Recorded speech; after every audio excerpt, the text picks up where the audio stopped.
ஆண்டவரை நோக்கி நாம் தலைகளை தாழ்த்தி கண்களை மூடி ஜெபம் செய்வோம்.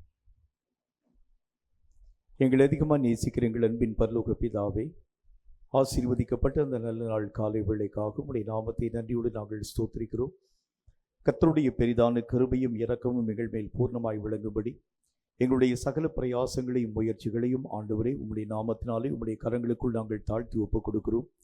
நீர் எங்களோடு கூட இருந்து இயங்குகிறது. இனி வரக்கூடிய ஒவ்வொரு வேளையிலும் நாங்கள் பிரத்யேகமாய் பிரத்யட்சமாய் கண்டு உணரவும் உம்முடைய நாமத்தின் மகிமையான காரியங்களின் ஊடாக கடந்து போக எங்கள் ஒவ்வொருவரையும் கர்த்தர் வழிநடத்த வேண்டும் என்று நாங்கள் வேண்டிக் கொள்கிறோம். நாங்கள் பாடப்போகின்ற பாடல்கள், வாசிக்கப் போகின்ற வேத பகுதி, கர்த்தருடைய நாமத்தினாலே கர்த்தாவை ஆராதிக்கப் போகின்ற ஒவ்வொரு ஆராதனை முறைமைகளிலும் தேவ பிரசன்னமும் கர்த்தாவை உம்முடைய கிருபையும் பரிபூர்ணமாய் விளங்கட்டும். இனி வரக்கூடிய ஒவ்வொரு வேளையும் கர்த்தருடைய கரங்களுக்குள் தாழ்த்தி ஒப்புக் கொடுக்கிறோம். உம்முடைய சித்தம் எங்கள் மூலம் நிறைவாக்கப்பட நேரே கிருபை தந்து மேன்மைப்படுத்த வேண்டும் என்று இயேசு கிறிஸ்துவின் நாமத்தினால் வேண்டிக் கொள்கிறோம் எங்கள் பரிசுத்தமுள்ள நல்ல பிதாவே, ஆமென், ஆமென்.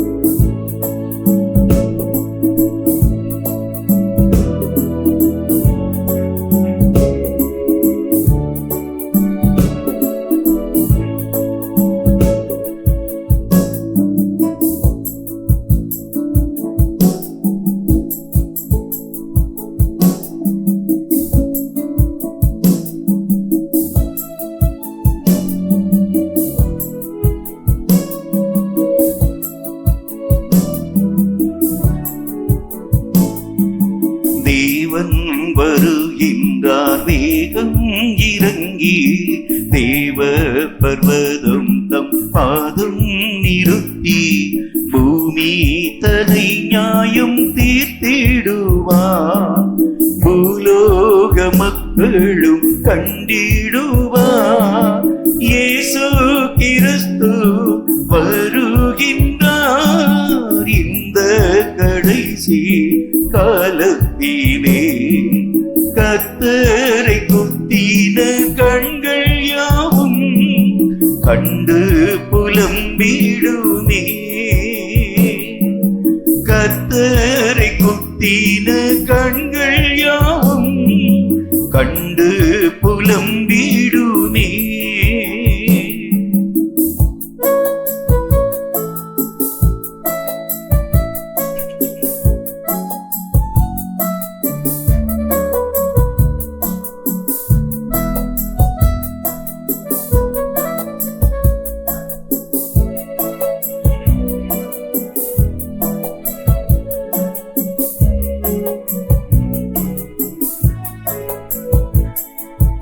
ஏழாம் தலைமுறை ஏதோ குறைத்த, எல்லாம் நிறைவேறும் காலம் நெருங்க, இயேசு கிறிஸ்துவின் சத்தியத்தை ஏற்க மறுத்தவர் நடுங்குவார். இயேசு கிறிஸ்து வருகின்றார் இந்த கடைசி காலத்திலே. கர்த்தரை குத்தின கண்கள் யாவும் கண்டு புலம்பிடுமே. கர்த்தரை குத்தின கண்கள் யாவும் கண்டு புலம்பிடுமே.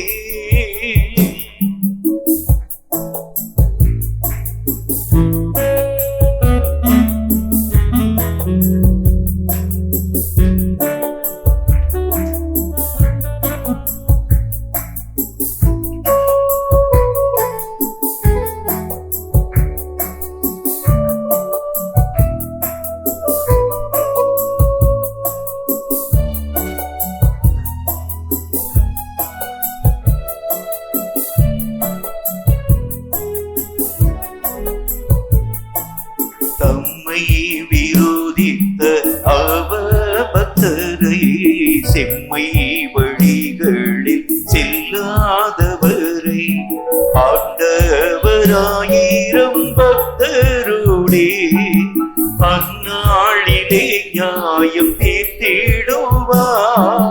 இயேசு கிறிஸ்து வருகின்றார் இந்த கடைசி காலத்திலே கர்த்தரை குத்தின கண்கள் யாவும் கண்டு புலம்பிடுமே. கர்த்தரை குத்தின கண்கள் யாவும் கண்டு புலம்பிடுமே.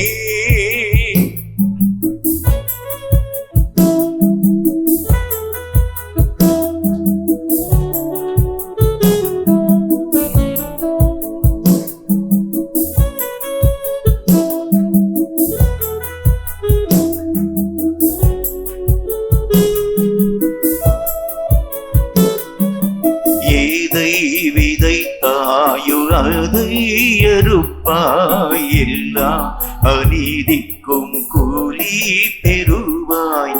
கல்வாரி சிலுவை அண்டிடுவாய், கர்த்தரை நம்பியே தப்பிடுவாய். இயேசு கிறிஸ்து வருகின்றார் இந்த கடைசி காலத்திலே.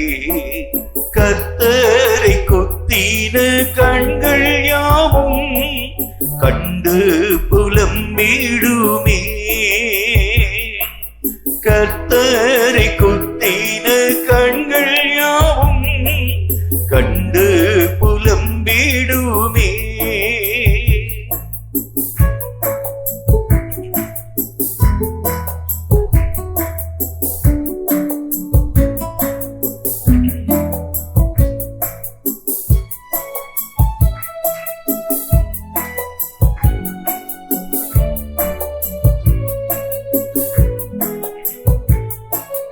அந்தி கிறிஸ்தன்று அழிந்து மாழ அன்பராம் இயேசுவே ஜெயம் சிறக்க.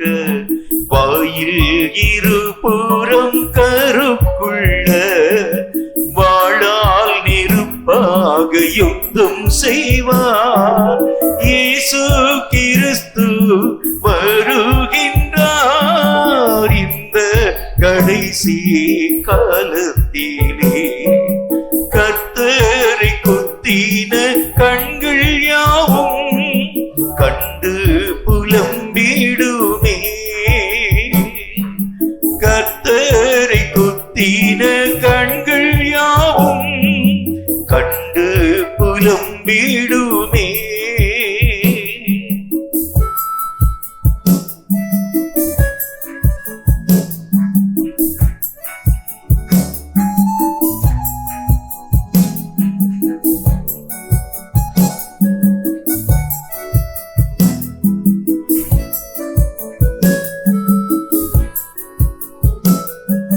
கையால் பெயர்க்காத கல்லொன்று பாயும், கண்மலையாகி எப்பூமி நிரப்பும்.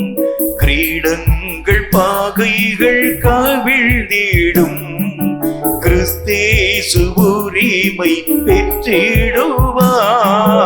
இயேசு கிறிஸ்து வருகின்றார் இந்த கடைசி காலத்திலே. கர்த்தரை குத்தின கண்கள் யாவும் கண்டு புலம்பிடுமே. கர்த்தரை குத்தின கண்கள் யாவும் கண்டு புலம்பிடுமே.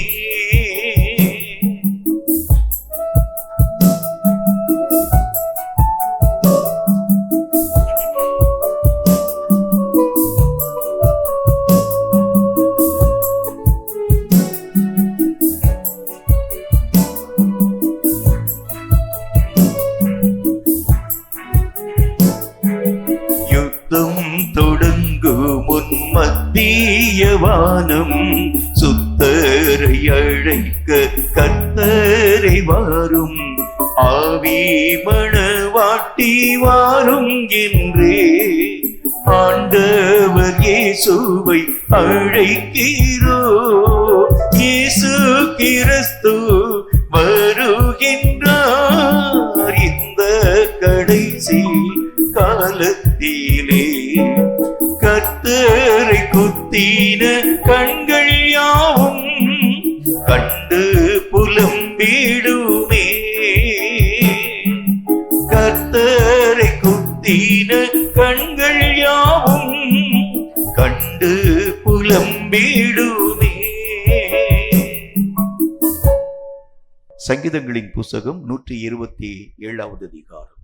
கர்த்தர் தாமே இந்த வேத வாக்கியங்களின் மூலம் நம்மோடு பேசும்படி தலைகளை தாழ்த்தி கண்களை மூடி கர்த்தரை நோக்கி நாம் ஜெபித்து தொடர்ந்து நாம் யாவரும் எழுந்து நின்று இந்த சங்கீதத்தை ஆராதனையோடு இணைந்து வாசிப்போம்.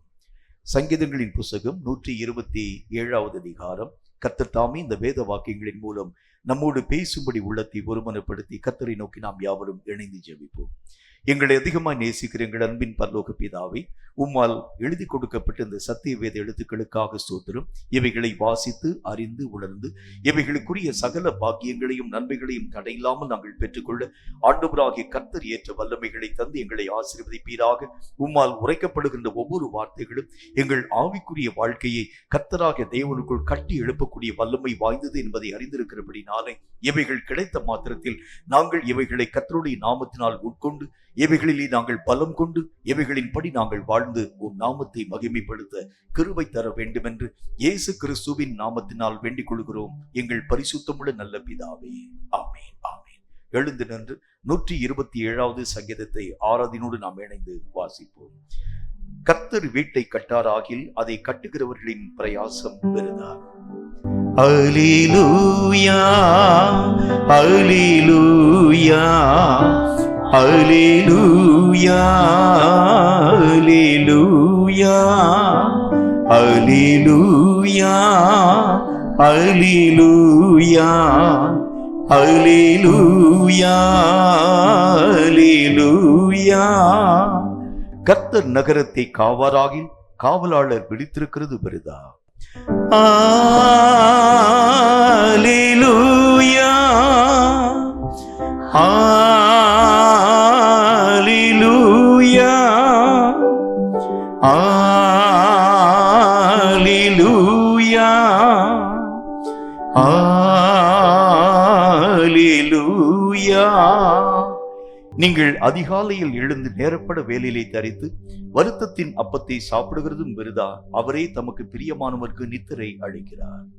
அல்லேலூயா, அல்லேலூயா, அல்லேலூயா, அல்லேலூயா, அல்லேலூயா, அல்லேலூயா, அல்லேலூயா, அல்லேலூயா. இதோ பிள்ளைகள் கர்த்தரால் வரும் சுதந்திரம், கர்ப்பத்தின் கனி அவரால் கிடைக்கும் பலன். அல்லேலூயா, அல்லேலூயா, அல்லேலூயா,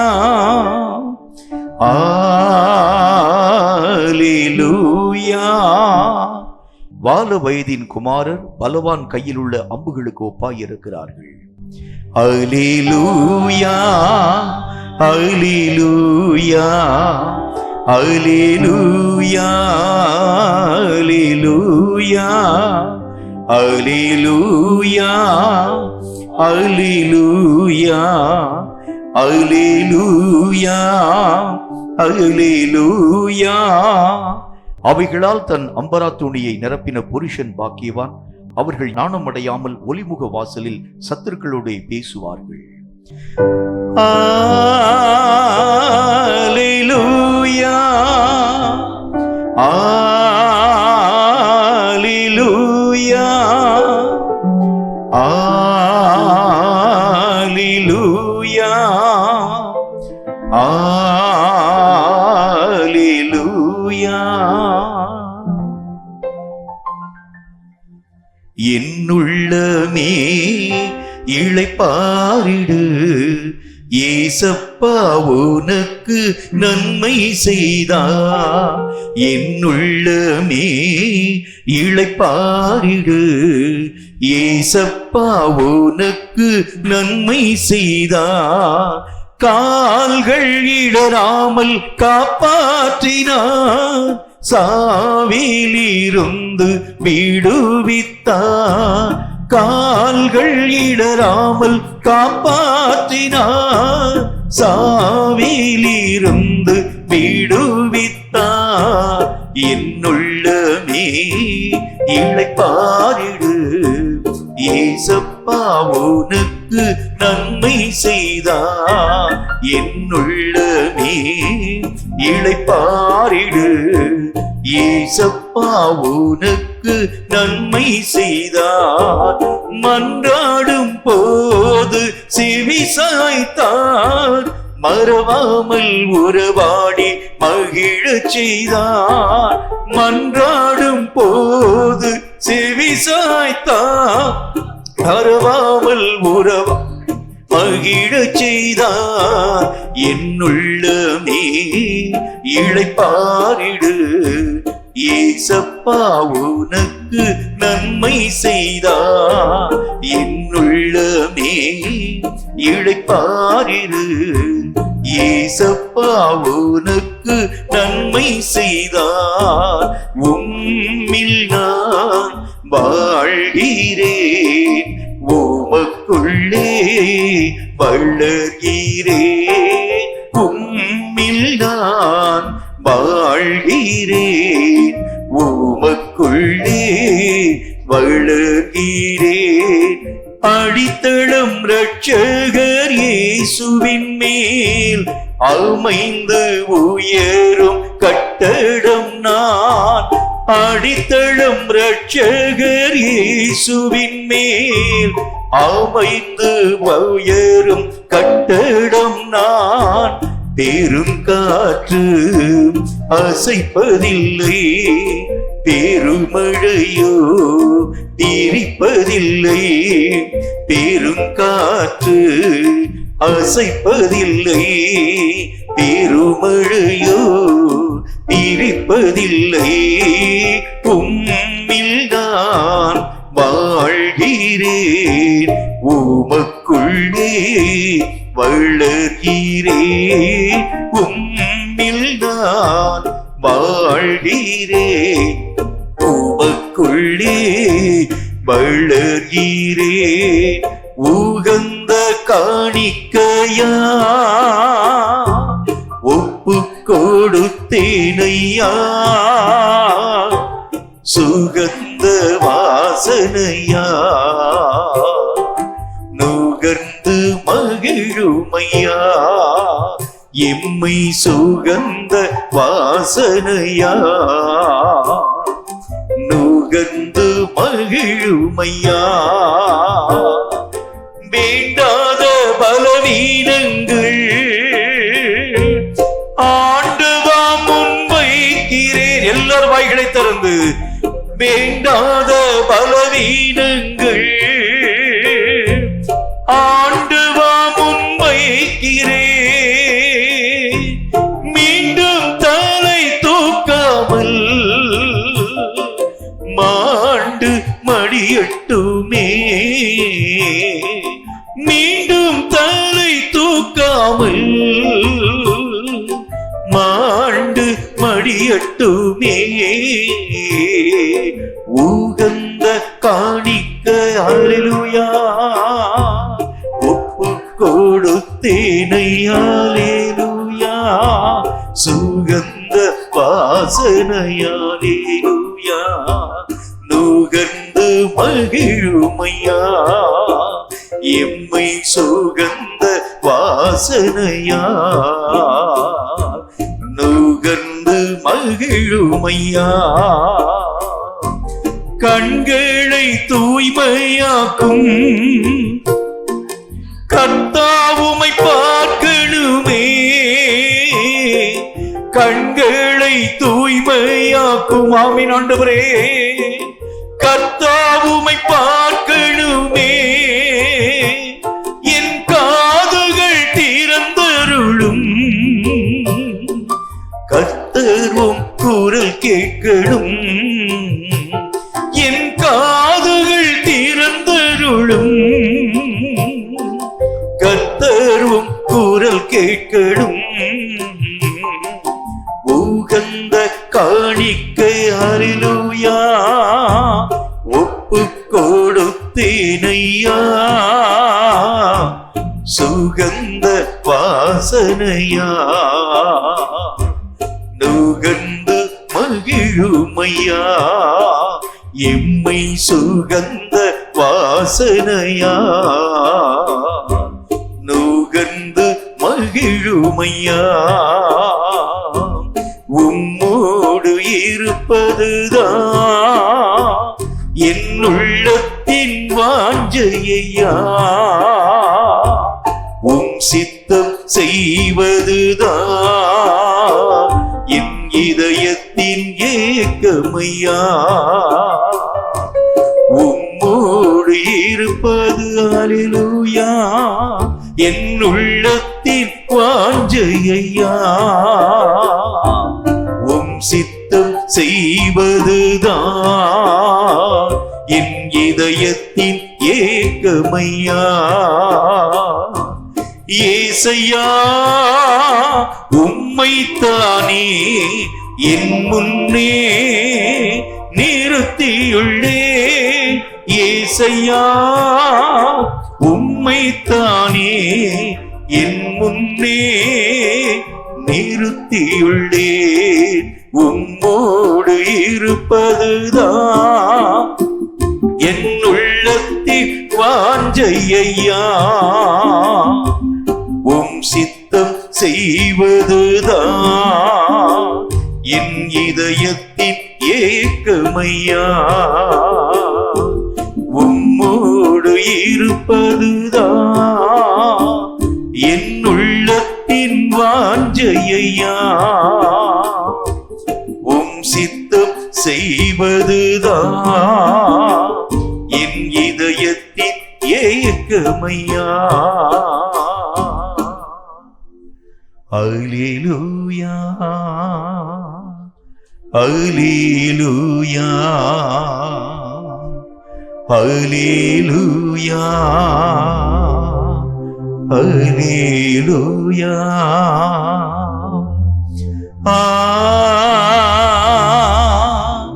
அல்லேலூயா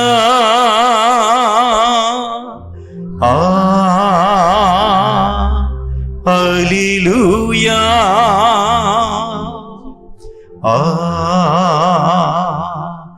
அல்லேலூயா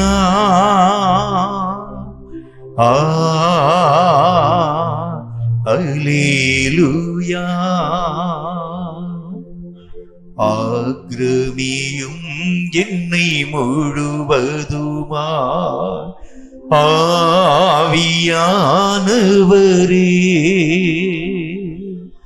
ஆக்கிரமியும் என்னை முழுவதுமா ஆவியானவரே என் இதயத்தை ஆக்கிரமியும் என் நினைவினை ஆக்கிரமியும் என் இதயத்தை ஆக்கிரமியும் என் நினைவினை ஆக்கிரமியும் என் செயல்களை ஆக்கிரமியும் ஆவியானவரே என் செயல்களை ஆக்கிரமியும் நிரப்பும் ஆண்டவரே ஆவியானவரே ஆக்கிரமியும் என்னை முழுவதுமா ஆவியானவரே ஆக்கிரமியும் என்னை முழுவதுமா ஆவியானவரே என் ஜெபங்களை ஆக்கிரமியும் என் தியானங்களை ஆக்கிரமியும் என் ஜெபங்களை ஆக்கிரமியும் நிரப்பும் ஆவியானவரே என் தியானங்களை ஆக்கிரமியும்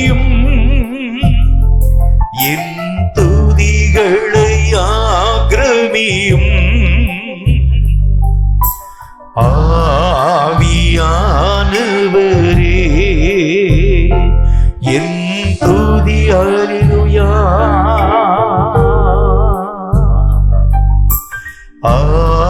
ஆவியானவரே ஆக்கிரமியும் என்னை முழுவதுமாய். ஆவியானவர் அல்லேலூயா. ஆக்கிரமியும் என்னை முழுவதுமாய். ஆவியானவரே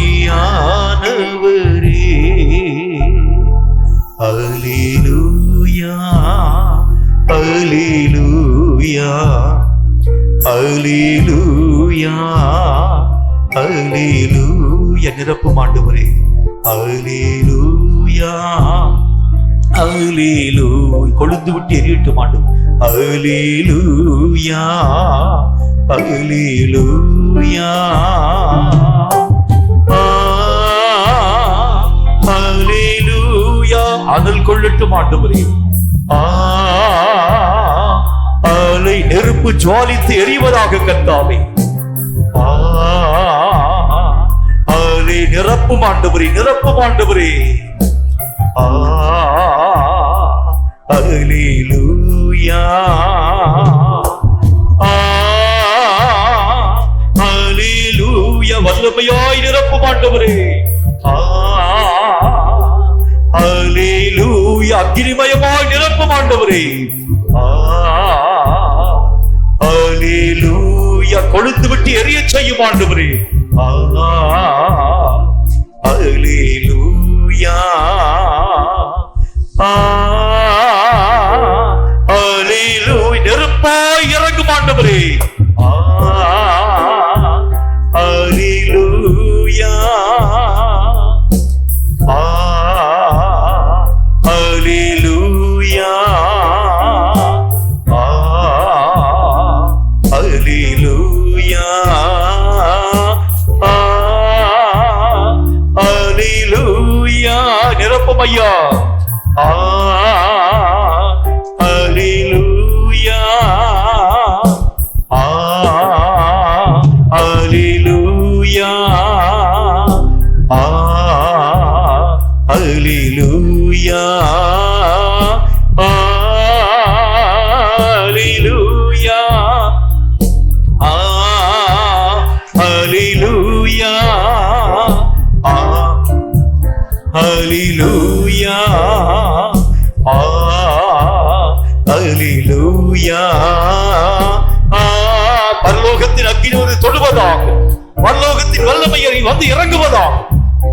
அல்லேலூயா அல்லேலூயா அல்லேலூயா அல்லேலூயா. அல்லேலூயா அல்லேலூயா அல்லேலூயா அல்லேலூயா அல்லேலூயா. ஆண்டவரே. அல்லேலூயா அல்லேலூயா அல்லேலூயா. நிரப்பிக் கொண்டு வருகின்ற உம்முடைய கிருபைக்காக நன்றி. சூழ்ந்து கொண்டு நிரப்புகின்ற கர்த்தருடைய வல்லமைக்காக நன்றி. கரங்களை தட்டி கர்த்தருடைய நாமத்தை ஸ்தோத்திரியுங்கள். கர்த்தர் நம் நடுவிலே அசைவாடிக் கொண்டிருக்கிறபடினால், கர்த்தர் நம் நடுவிலே உலாவிக் கொண்டிருக்கிறபடினால், கர்த்தர் தம்முடைய வாசஸ்தலத்தின் நடுவிலே ஆண்டவராக தேவன் ஸ்தாபித்திருக்கிறபடினால், எல்லாரும் வாய்களை திறந்து கரங்களை தட்டி கர்த்தருடைய நாமத்தை உயர்த்துங்கள். ஆமென். ஹalleluya ஹalleluya ஹalleluya ஹalleluya ஹalleluya. உம் கிருபைக்காக நன்றி, உம் இரக்கங்களுக்காக நன்றி, உம் வல்லமைகளுக்காக நன்றி, உம்முடைய மகிமைகளுக்காக கோடா கோடி ஸ்தோத்திரம். வானத்தை துறந்தவராக, வானத்திலே காணப்படும் சகல விதமான சேனைகளை துறந்தவராக, தூதர்களின் நடுவிலும் கேருபீன்கள் சேராபீன்களின் மத்தியிலும் வாசம் பண்ணக்கூடிய நிலைகளை துறந்தவராக, இந்த அற்ப பிரயோஜனமான மனுஷனுடைய துதிகளை அங்கீகரிக்கும் முகாந்திரமாய் இறங்கி வந்தீரே. உம் கிருபைக்காக நன்றி, உம் இரக்கங்களுக்காக நன்றி, உம் வல்லமைகளுக்காக நன்றி, உம்முடைய மகிமைக்காக நன்றி. நன்றி, நன்றி, நன்றி. இப்பொழுதும் கூட கர்த்தரை நோக்கி சில ஜெப குறிப்புகளுக்காக ஊக்கமான மனதோடு கூட ஒருமனப்பட்டவர்களாய் நாம் ஜெபிக்க வேண்டியது அவசியமான ஒரு காரியமாய் காணப்படுகிறது. கர்த்தருடைய நாமத்தினாலே தேசத்திலே ஜனங்கள் வாழ தகுதியில்லாத அளவிற்காக எல்லா இடங்களிலும் முடக்கி போடப்படக்கூடிய நிலைகளின் ஊடாக கடந்து போகிறத பார்க்கிறோம். தொழில்கள் விஷயத்துல முடங்கி போன ஒரு வாழ்க்கை, வியாபார ரீதியில முடங்கி போன ஒரு வாழ்க்கை, நல்ல ஒரு சம்பிரமமான ஒரு வாழ்க்கையினுடைய நிலைகள் எல்லாம் தகர்க்கப்பட்டு போகிறது மட்டுமில்லாம விலைவாசி உயர்வினாலும் கட்டுப்படுத்தப்படாத அநேக விதமான விலைவாசி ஏற்றங்களினாலும் மக்களுடைய வாழ்க்கையினுடைய ஆதாரங்கள் தாழ்த்தப்பட்டு போனதை நாம் கண்கூடாக பார்த்து கொண்டு வருகிறோமே. இந்த நாட்கள்ல தேசங்கள்ல பிச்சை எடுக்கக்கூடிய மக்களுடைய எண்ணிக்கை அதிகமாய் காணப்படுகிறதுக்கு காரணம் கர்த்தருடைய நாமத்தினால இந்த தேசம் சரியான விதத்திலே ஆளுகையின் ஊடாக கடந்து போக முடியாம அநேக விதமான காரியங்கள்னால மக்கள் இந்த நாட்களில ஏழை எளிய மக்களாக தள்ளப்பட்டு போகக்கூடிய அவல நிலைகளை நாம் கண்கூடாக பார்க்கிறோமே. கர்த்தருடைய கிருபையினால இந்த தேசத்தினுடைய சட்டங்கள் மாற்றியமைக்கப்பட வேண்டும். ஒன்று, தேசத்திலே கர்த்தருடைய நாமத்தினாலே எல்லா ஜனங்களுடைய வாழ்க்கையின் ஆதாரங்களும் உயர்த்தப்பட வேண்டும். பிச்சை எடுக்கக்கூடிய மக்களுடைய தொகைகள் கட்டுப்படுத்தப்பட்டு தேசத்துல செழிப்பான ஒரு நாடாக நம்முடைய இந்திய நாடு அநேக விதமான நாடுகளுக்கு முன் உதாரணமான ஒரு நாடாக ஏழை எளிய மக்கள் யாவரும் இந்த தேசத்திலே காணப்படாத அளவிற்காக எல்லா மக்களுடைய வாழ்க்கையின் தரங்களும் உயர்த்தப்படும்படிக்காக கர்த்தரை நோக்கி நாம் ஒருமனப்பட்டவர்களாய் ஊக்கமாய் நம்முடைய நாட்டினுடைய உயர்வுக்காக நம்ம ஜெபிக்க வேண்டியது அவசியம். இந்த நாட்களில் எல்லா மக்களாலும் நம்முடைய இந்திய நாடு தரை மட்டும் தாழ்ந்த ஒரு நாடாக பார்க்கப்படுகிறது. கர்த்தருடைய நாமத்தினால இந்த தரங்களை கர்த்தராக தேவன் உயர பண்ணும்படிக்காக நம்முடைய தேசத்திலே கர்த்தருடைய செயல்பாடுகள் பரிபூர்ணமாய் வர வேண்டும்.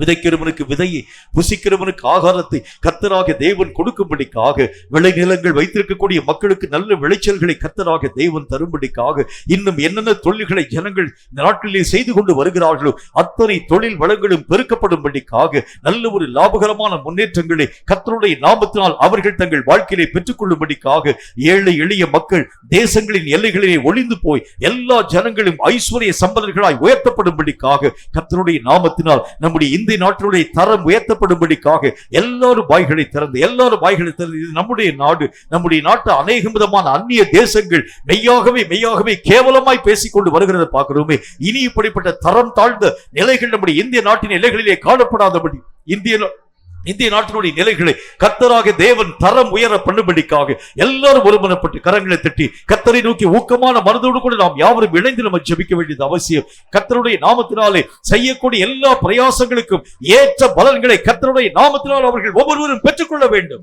கர்த்தருடைய நாமத்தினால் நம்முடைய வாழ்க்கையினுடைய வளங்கள் பெருக்கப்பட வேண்டும். நம்முடைய வாழ்க்கையினுடைய செழுமை இன்னும் அதிகமாய் காணப்பட வேண்டும். அநேக விதமான மக்களுக்கு வாழ்க்கையின் ஆதாரங்களை தரக்கூடிய நாடாக நம்முடைய இந்திய நாட்டினுடைய தரம் உயர்த்தப்பட கர்த்தரை நோக்கி இன்னும் ஊக்கமாக நம்முடைய நாட்டுடைய உயர்வுக்காக எல்லாரும் வாய்களை திறந்து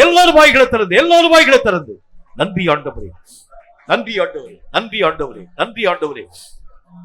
சென்ற 2 மாத காலத்திற்கு முன்பதாக நம்முடைய இந்திய ரூபாயினுடைய மதிப்பு அமெரிக்க டாலர்களுக்கு முன்பதாக 81 ரூபாயாக காணப்படக்கூடிய அந்த நிலை இப்பொழுது மாற்றத்தின் ஊடாக கடந்து போய் இப்ப ஏறக்குறைய 92 ரூபாய்க்கு மேலாக கடந்து போகக்கூடிய அந்த சூழ்நிலைகள், அதாவது நம்முடைய அதாவது இந்த பணத்தினுடைய காரியங்கள் எல்லாம், பண மதிப்புகள் எல்லாம் சரிந்து போகக்கூடிய நிலைகளை பார்க்கிறோமே. கர்த்தராக தேவன் தேசத்திலே தம்முடைய கிருபைகளை விளங்கப்படினால் மட்டும்தான் நம்முடைய தேசத்தினுடைய தரம் உயர்த்தப்பட முடியும் என்று நாம் அறிந்திருக்கிறபடினால கர்த்தருடைய நாமத்தினாலே தேசத்தின் தரங்களை கர்த்தர் உயர பண்ணும்படிக்காக பண மதிப்பீடுகள் எல்லாம் கர்த்தருடைய நாமத்தினால் மாற்றத்தின் ஊடாக கடந்து போய் செழிப்பான ஒரு இந்தியாவாய், வளமையான ஒரு இந்தியாவாய், ஆசீர்வதிக்கப்பட்ட ஒரு இந்தியாவாய் இந்த இந்திய நாட்டிலே வறுமைக்குரிய காரியங்கள் முற்றிலும் ஒழிக்கப்படும்படிக்காக, அவல நிலைகள் எல்லாம் தவிர்க்கப்படும்படிக்காக கர்த்தராகிய தேவனால் ஆசீர்வதிக்கப்பட்ட தேசமாய் நம்முடைய இந்திய நாடு காணப்படும்படிக்காக எல்லாரும் சத்தத்தை உயர்த்துங்க. இந்த ஜெபம் போதாது. கர்த்தர் நம்முடைய தேசத்திற்கு உயர்வை தர வேண்டும் என்றால் ஒருமுறைப்பட்டு கர்த்தரை நோக்கி நாம் ஊக்கமான மனதோடு கூட ஜெபித்தா மட்டும்தான் தேசத்துடைய தரம் உயர்த்தப்பட ஆரம்பிக்கும் என்று நாம் அறிந்திருக்கிறோமே. கர்த்தர் தேசத்தின் தரங்களை உயரப்படும்படிக்காக எல்லாரும் வாய்களை தரங்க. நன்றி ஆண்டவரே. செழிப்பான ஒரு நாடாக, செழிப்பான ஒரு இந்தியாவாக, வளமை வாய்ந்த ஒரு இந்தியாவாக, அநேக மக்களுக்கு கடன்களை கொடுக்கக்கூடிய ஒரு இந்தியாவாக, தேசத்தினுடைய எல்லைகளின் நடுவிலே எங்கள் இந்திய நாடு தரம் உயர்த்தப்பட்ட ஒரு நாடாய் விளங்கும்படிக்காக உம்முடைய நாமம் தரிக்கப்பட்டிருக்கக்கூடிய உம்முடைய சொந்த ஜனங்களாகிய நாங்கள் எங்கள் நாட்டுடைய உயர்வுக்காக ஒருமனப்பட்டு ஜெபிக்கிறோம். எங்கள் ஜெபங்களை அங்கீகரியும். ஏற்ற மகிமைகளை கர்த்தரீர் விளங்க பண்ண வேண்டும் என்று இயேசு கிறிஸ்துவின் நாமத்தினால் ஜெபித்திருக்கிறோம் எங்கள் பிதாவே, ஆமென். ஆண்டவராகிய இயேசு கிறிஸ்துவின் நாமத்தினாலே உங்கள் யாவருக்கும் அன்பின் வாழ்த்துக்களை நான் தெரிவித்துக் கொள்கின்றேன். கர்த்தராகிய தேவனால் நாட்டப்பட்டிருக்கக்கூடிய நம்முடைய வாழ்க்கை, ஆண்டவராகிய தேவன் ஒரு எதிர்பார்ப்பை மையமாக கொண்டே உங்களையும் என்னையும் இந்த உலகத்திலே நாட்டி வைத்திருக்கிறார்.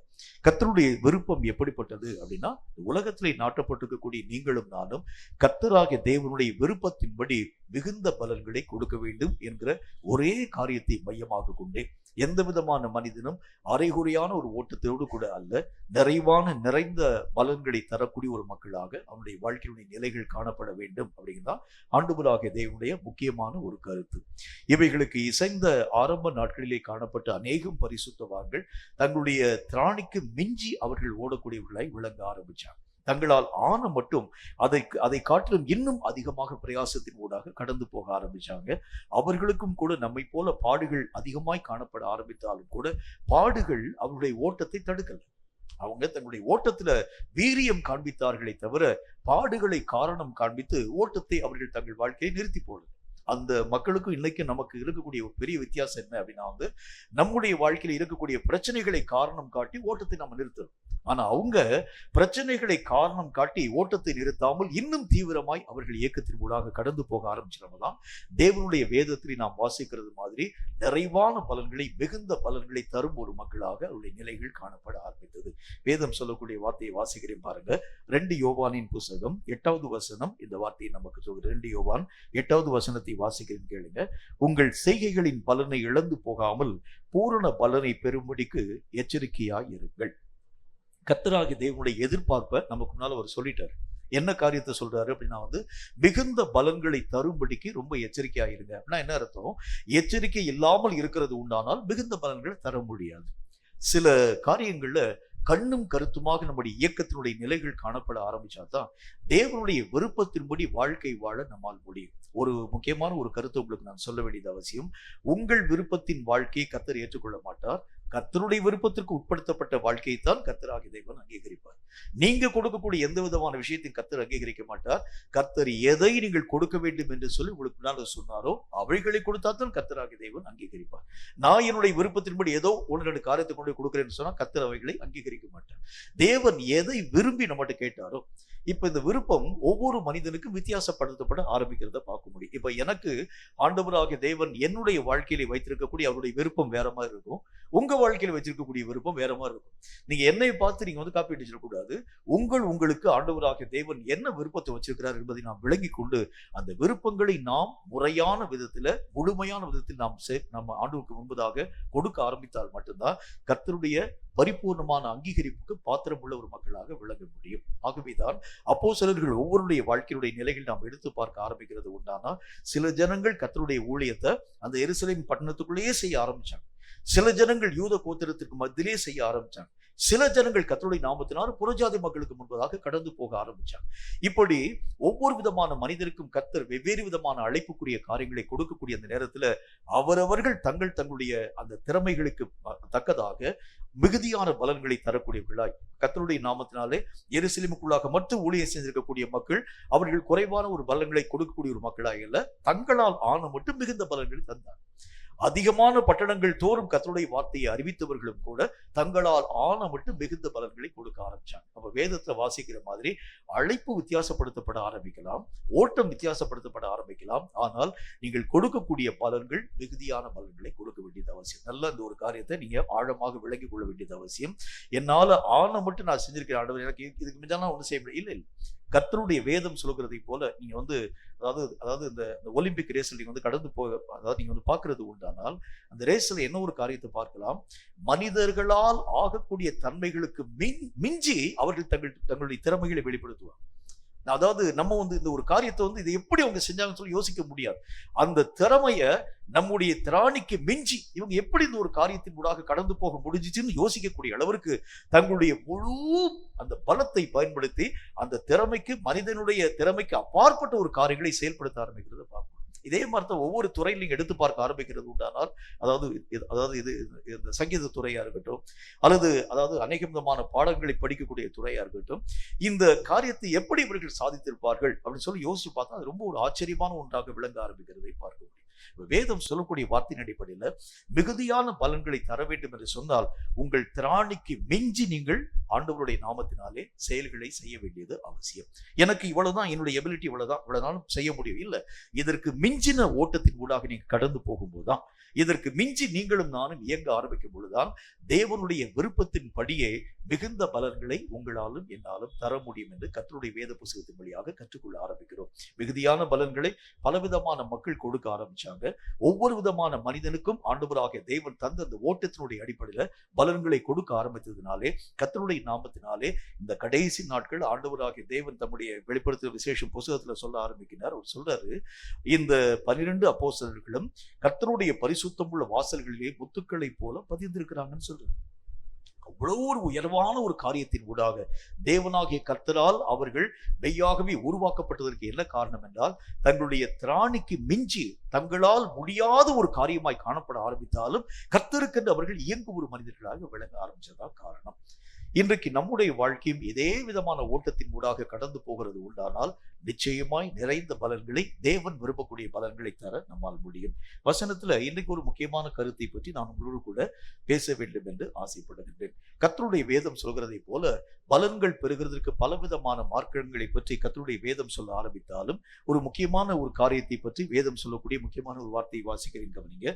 கொலோசியருக்கு எழுதப்பட்ட நிருபம் 3வது அதிகாரம் 23வது வசனம் இந்த வார்த்தையை நமக்கு சொல்கிறது. கொலோசியருக்கு எழுதப்பட்ட நிருபம் 3வது அதிகாரம் 23வது வசனம் இந்த வார்த்தையை சொல்கிறது. வாசிக்கிறேன், கேளுங்க. நீங்கள் கர்த்தராகிய கிறிஸ்துவை சேவிக்கிறதுனாலே சுதந்திரமான பலனை கர்த்தராலே பெறுவீர்கள் என்று அறிந்து. கர்த்தருடைய வேத புத்தகத்துல ஆண்டவராகிய தேவனை சேவிக்கும்படிக்காக உங்களையும் என்னையும் கர்த்தராகிய தேவன் உருவாக்கி வைத்தார். மிகுந்த பலன்களை ஆண்டவராகிய தேவனால் நீங்கள் பெற்றுக்கொள்ள வேண்டும் என்றால், தேவனை நீங்கள் எல்லா காலத்திலும் சேவிக்க பழக வேண்டியது அவசியம். சேவித்தல் அப்படின்னா உங்களுக்கு நல்லாவே தெரிஞ்ச ஒரு விஷயத்தை உங்களுக்கு சொல்ல வேண்டியது அவசியம். சேவித்தல் அப்படிங்கக்கூடிய பதத்தை நீங்க தப்பா புரிஞ்சுக்க கூடாது, ஷேவிங் நினைச்சிடக்கூடாது. சேவித்தல் என்று சொன்னால் கர்த்தருக்கு என்று நீங்களும் நானும் கர்த்தருடைய நாமத்தினாலே ஊழியம் செய்கிறதுன்னு பொருள். கர்த்தராகிய தேவனுக்கு உரிய கனத்தை நாம் கொடுக்கிறது, தேவனாகிய கர்த்தருக்கு பணிந்து எல்லா விதமான நமஸ்காரங்கள் யாவற்றையும் செலுத்துகிறது, எல்லா விதமான கனத்தை மகிமையும் கர்த்தராகிய தேவனுக்கே கொடுக்கக்கூடிய ஒரு தன்மைக்கு பேர் தான் சேவிக்கக்கூடிய ஒரு அனுபவம். ஆரம்ப நாட்கள்ல பலவிதமான மக்கள் தங்களுடைய அதிகாரிகளுக்கு சேவகம் பண்ணக்கூடிய ஒரு மக்களாய் விளங்க ஆரம்பிச்சாங்க. தண்டில் சேவகம் பண்ணக்கூடியவன் அப்படின்னு சொல்லி கர்த்தருடைய வசனத்துல பார்க்க முடியும். அப்படின்னு அர்த்தம், தன்னுடைய ஒவ்வொரு காரியத்தையும் எழுதி கொடுத்தவன் அந்த காரியத்திற்கு மிஞ்சி நடவாமல் அந்த காரியத்தினுடைய சட்ட திட்டங்களுக்கு உட்படுத்தப்பட்டே அவனுடைய நடவடிக்கைகள் காணப்பட வேண்டும் என்பதை மையமாக கொண்டு எழுதப்பட்ட ஒரு வாக்கியம். அப்ப சேவகம் அப்படின்னு சொன்னா, ஆண்டவராகிய தேவனால் நீங்களும் நானும் சேவகர்கள் என்று அழைக்கப்படக்கூடிய மக்களாக, ஊழியக்காரர்களாக நியமனம் பண்ணப்பட ஆரம்பித்தோம். இந்த ஊழியக்காரர்கள் எப்படி நம்ம ஊழியம் செய்யணும்? ஊழியம் செய்கிறது என்று சொல்கிறது பலவிதமான மக்கள் செய்கிறது மாதிரி ஒரு லக்ஸூரியஸான ஒரு ஊழியத்தை, ஒரு மேலான ஒரு ஊழியத்தை, ஒரு மகிமையான ஒரு ஊழியத்தை, மக்களால் மெய்யாகவே புகழப்படக்கூடிய ஒரு ஊழியத்தை, மக்களால் பாராட்டப்படக்கூடிய ஒரு ஊழியத்தை, அல்லது மட்டுமல்லாமல் நிறைய அநேக விதமான வீடுகளை கட்டி பணங்களை சம்பாதித்து பெரிய பெரிய சபைகளை கட்டி கட்டடங்களை கட்டி இதுதான் ஊழியமான் தான் இல்லை. அந்த நாட்களில் கர்த்தராகிய தேவனை ஜனங்கள் சேவிக்க ஆரம்பிச்சாங்க. அப்படின்னா எப்படி சேவிக்க ஆரம்பிச்சாங்க? தேவனாகிய கர்த்தர் எதை விரும்புகிறாரோ, ஒரு சேவகன் என்று அழைக்கப்படக்கூடிய மனிதன், ஒரு ராஜா திடீரென்று சொல்லி நள்ளிரவு நேரத்தில் அந்த ராஜா அந்த சேவகனை அழைக்கிறார் என்று வைத்துக் கொள்ளுங்கள். சேவகனுக்கு ஒருவேளை உறக்கம் வரக்கூடிய நேரமாய் காணப்பட ஆரம்பித்தாலும் ராஜாவுடைய வார்த்தைக்கு இணங்க தன்னுடைய உறக்கத்தை துறந்து ராஜாவுடைய வார்த்தைக்கு செவி கொடுத்து போகணும். அது ஒருவேளை அவன் சாப்பிடுகிறதுக்காக அந்த தட்டுல தன்னுடைய கரங்களை வைக்கக்கூடிய நேரமாகட்டும், அந்த நேரத்தில் சேவகன் அழைக்கப்படுகிறது உண்டானால், சாப்பிட்டுட்டு நான் போறேன்னு போகக்கூடாது. அந்த தட்டை வைத்து விட்டு ராஜாவுடைய வார்த்தைக்கு இணங்க அவன் கடந்து போக வேண்டியது அவசியம். அப்படின்னு என்ன அர்த்தம்? சேவகன் என்று அழைக்கப்படக்கூடியவன் தன்னுடைய இஷ்டத்தின்படி இயங்கும்படிக்காக ஒப்பு கொடுக்கப்பட்டவன் அல்ல.